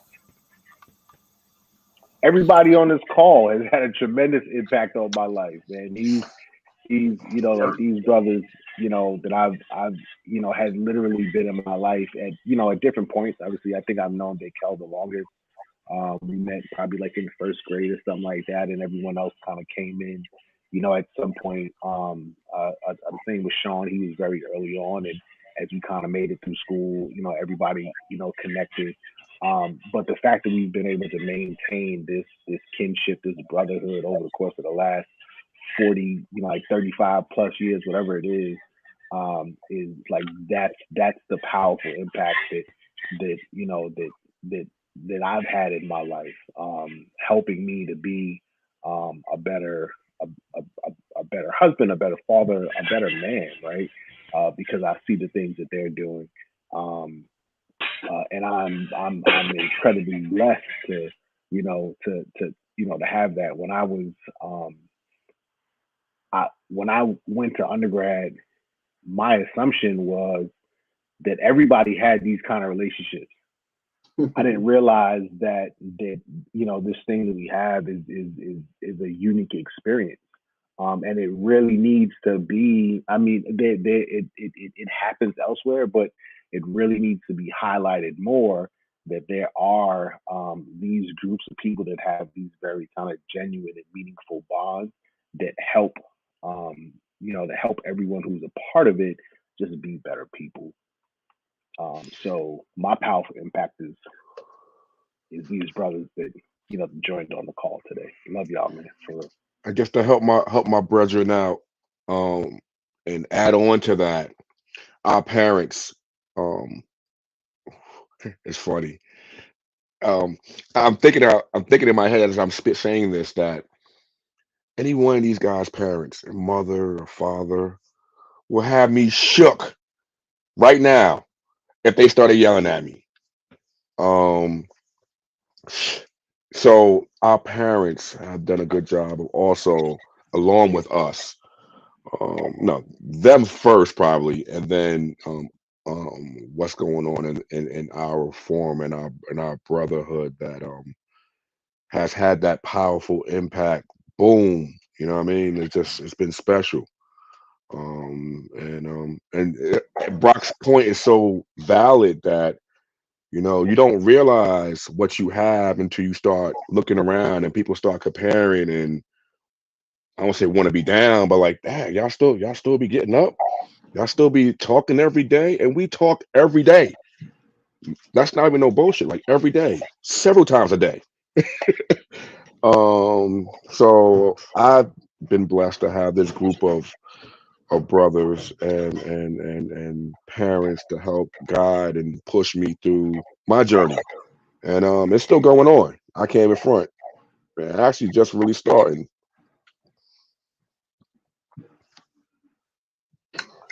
Uh, I'm going to piggyback definitely this group of brothers, and their impact on me. Also, my parents, my father in particular, leading into Father's Day weekend, watching a man, sacrifice and work 2, 3 jobs, whatever it took to make sure we had what we needed and what we wanted most of the time, spoke volumes to me growing up. Um, and to Daykel's point about everyone else's parents, I mean, I had Daykel's mom as my 4th grade teacher, and she was tightening up a young Jimmy who was acting silly in school. So like you don't even realize how far these arms extend beyond this group. Because before I met Daykel, I had his mom, as a teacher, and it was just you know she instilled in me what she instilled in him. Damn, Drew, I didn't even pay attention to that. You knew my mom before you knew me, bro. That's Definitely. crazy. Me too, Definitely. yo. And Miss Tucker was no joke, son. I was shook to walk down that whole side of the building, son. Oh, yo, you should have seen me in the crib. I was shook to like go in the kitchen sometimes. I was shook to make that whole left to Archer Street. I remember exactly where she was, yo. We came down the whole left, first door on the left, yo. That's Crept by it. there on tiptoes, like I'm gonna walk by here, right? But in a good type of way, for real. It was a healthy, Definitely. for real. It was definitely a healthy thing for where I was at that stage in life, for real. Absolutely. But So, yeah, I would reiterate these guys are saying. I would say these brothers here has been most of the best examples that I've known. You know, I have a direct what I would consider the best example. So I would include my mother and then, you know, my sisters and then these guys. That'll be my circle of influence pretty much. As far as where I trust and get a trusted voice from. Yeah, I would just same along the same lines. I um I absorb a lot from these guys, and you know, a lot of decisions that I make in raising my kids, I often tap into, you know, what I've seen and what I've experienced from them. But then also my father, and I have, like I said, I come from a huge family. My mother has 13 siblings. My father has 11 siblings. So I also have the example of a lot of uncles, and I think the powerful impact that they have instilled in me is that a father's job is never done. Like it's you know, a lot of people may think, you know, your kids grow up and they have their own family, okay, and then they're gone. But no, my father, my uncles, they're still pouring into me. They're still pouring into their children. They're still there to support them. They're still there to encourage them. And you know, it's funny because you know you think you do this job from now to 18 or from now to 21, and then it's you know, and then you let them go. But that perish the thought that I ever thought that. Because you know I've learned from those examples that this father's job is it's an endless job, and it never it's going to continue well into adulthood for the children, for my children. Yo, did you say 14 kids? Are they having fun over there? I thought I was having fun with 5, but 14? That's all they had. They didn't even have TV, brother. You had TV. Okay. That's probably why they had 14 kids. There was no TV to watch. There you go. There you go. Yeah. So I'm gonna piggyback off of what Phil said. Definitely all the brothers in the room, immediate family, brother, mom, dad. But definitely draw inspiration from all of you cats. And quick funny story. So went to Catholic school from kindergarten to 8th grade, and then ended up going to Freeport High School. But was living on the south side of Freeport because it had a house burned down on the north side. So the first person that I actually became cool with in the crew was Cotty, because Cotty lived down the block from my sister's house. And then ended up moving to the northwest side of Freeport. And then all you cats just embraced me from day one. Even though I'm the last one to kind of be in this crew, I feel like I've been there since day one. I don't have Mama Daykel stories because I didn't go to that school, so I can't really elaborate about that. But you brothers have always held me down from day one. I just want to say, love all you guys. Proud that we all on this podcast together, and we got to continue. You know what I mean? Ditto. JP saved my life, son. I don't know if I'd have made it out of high school without JP, son. JP, I got enough Mama Daykel stories for you and us, for both of us, okay? There we go. There They we go. come front like he was really that scared of his mom. I'll never forget the time when he told his mom she didn't understand. She was No, like, it's couldn't a understand lot of what? snitching going on. Wait, My hi. man, my man said, you don't Fire understand the play. knowledge of the street power. I was like, yo, I was like, no, this man didn't just tell his mom that. Hold on, I just heard that in a rap song, man. I was just trying to be funny. Yeah. Miss Tucker had that wing on discipline. If kids didn't act up, nowhere Archer to that whole side of the building, yo. I don't think a kid acted up over there in her class. She ain't have to probably never send nobody to the office. I think every kid in her class probably got it like the first week. Like, I'm good. Nah, yo, Dave, I'm gonna tell you, you got in trouble in Miss Tucker class. She made you go stand in the coat closet, son. That's what I'm saying. You got it early. As I say, you never made it to the office, fam. She just That's coming it. through. I Oh, like that type of teachers. Statute of limitations. That's not legal no more. nah, hey, Statute of limitations. I wouldn't And even she tell. did My work parents for wouldn't be her. mad at it. Yo, My parents be okay with it. When we used to play basketball in the backyard, and that blue car used to pull into the driveway, the ball just dropped where everybody just pick up their book bag and just walk away because you knew, you know what I'm That saying? Park Avenue was like, it's time to go Game was home. over. Game was Game over. over. Time to go home. Yeah. Shut it down. That respect carried to the crib. It carried to right now. If I show up at their Kel mother crib, like she set the bar early. Where if I show up now, I'll be like, I could put this napkin right here. It's good. Like I'm not trying to get yelled at now. Like I ain't trying to get yelled at today, bro. By Miss Tucker. Oh man. But that was great, yo. I want to thank everybody for coming. I really appreciate it. I love to see Black men in a tight unit. It just makes me feel good just to see you guys. Thank you. We appreciate Thank the you. invitation. Absolutely. Appreciate it. We enjoy We're not going everything. nowhere. We're gonna be here forever tight like this. I can't front. Absolutely. Thanks. Absolutely. And Love I just y'all. want Appreciate everything. Go ahead. I just want to thank you so much, and I also want to give a quick shout out to Dr. Travis. He gave me this shirt, and I love it. It's the healing powers of hip hop, and so We need to go do a whole check. show on hip hop. You got some hip Oh hop yeah. heads in here. You know what I mean? We can go on for hours about hip hop. Oh, Dr. Stephen Barnes, and I had Miss Tucker as a teacher, and he was scared of her too. Hey, me too. I'm still scared of her. Stephen up there, but, I'm not joking. Though. I'm still scared of her. Stephen Trying to laugh it off. I'm so sincere right now. Wow. Stephen is listening, but I'll be paying attention to him too. Stephen is doing some ill stuff where he like, you seen his stuff on Instagram? Word. He's teaching kids on the basketball Peace, court and all Steven. that Good stuff. looking out, man. He's definitely doing some big things. I see him. The Constitution on the basketball court, very creative. Word. That was definitely that was dope. That was real dope. Messages in my box, Stephen. You're doing your thing, yo. And that law is right up in my alley. So Yes, sir. Yo, happy Father's Day, y'all. Love y'all. Happy Father's Day. How you get a different color though?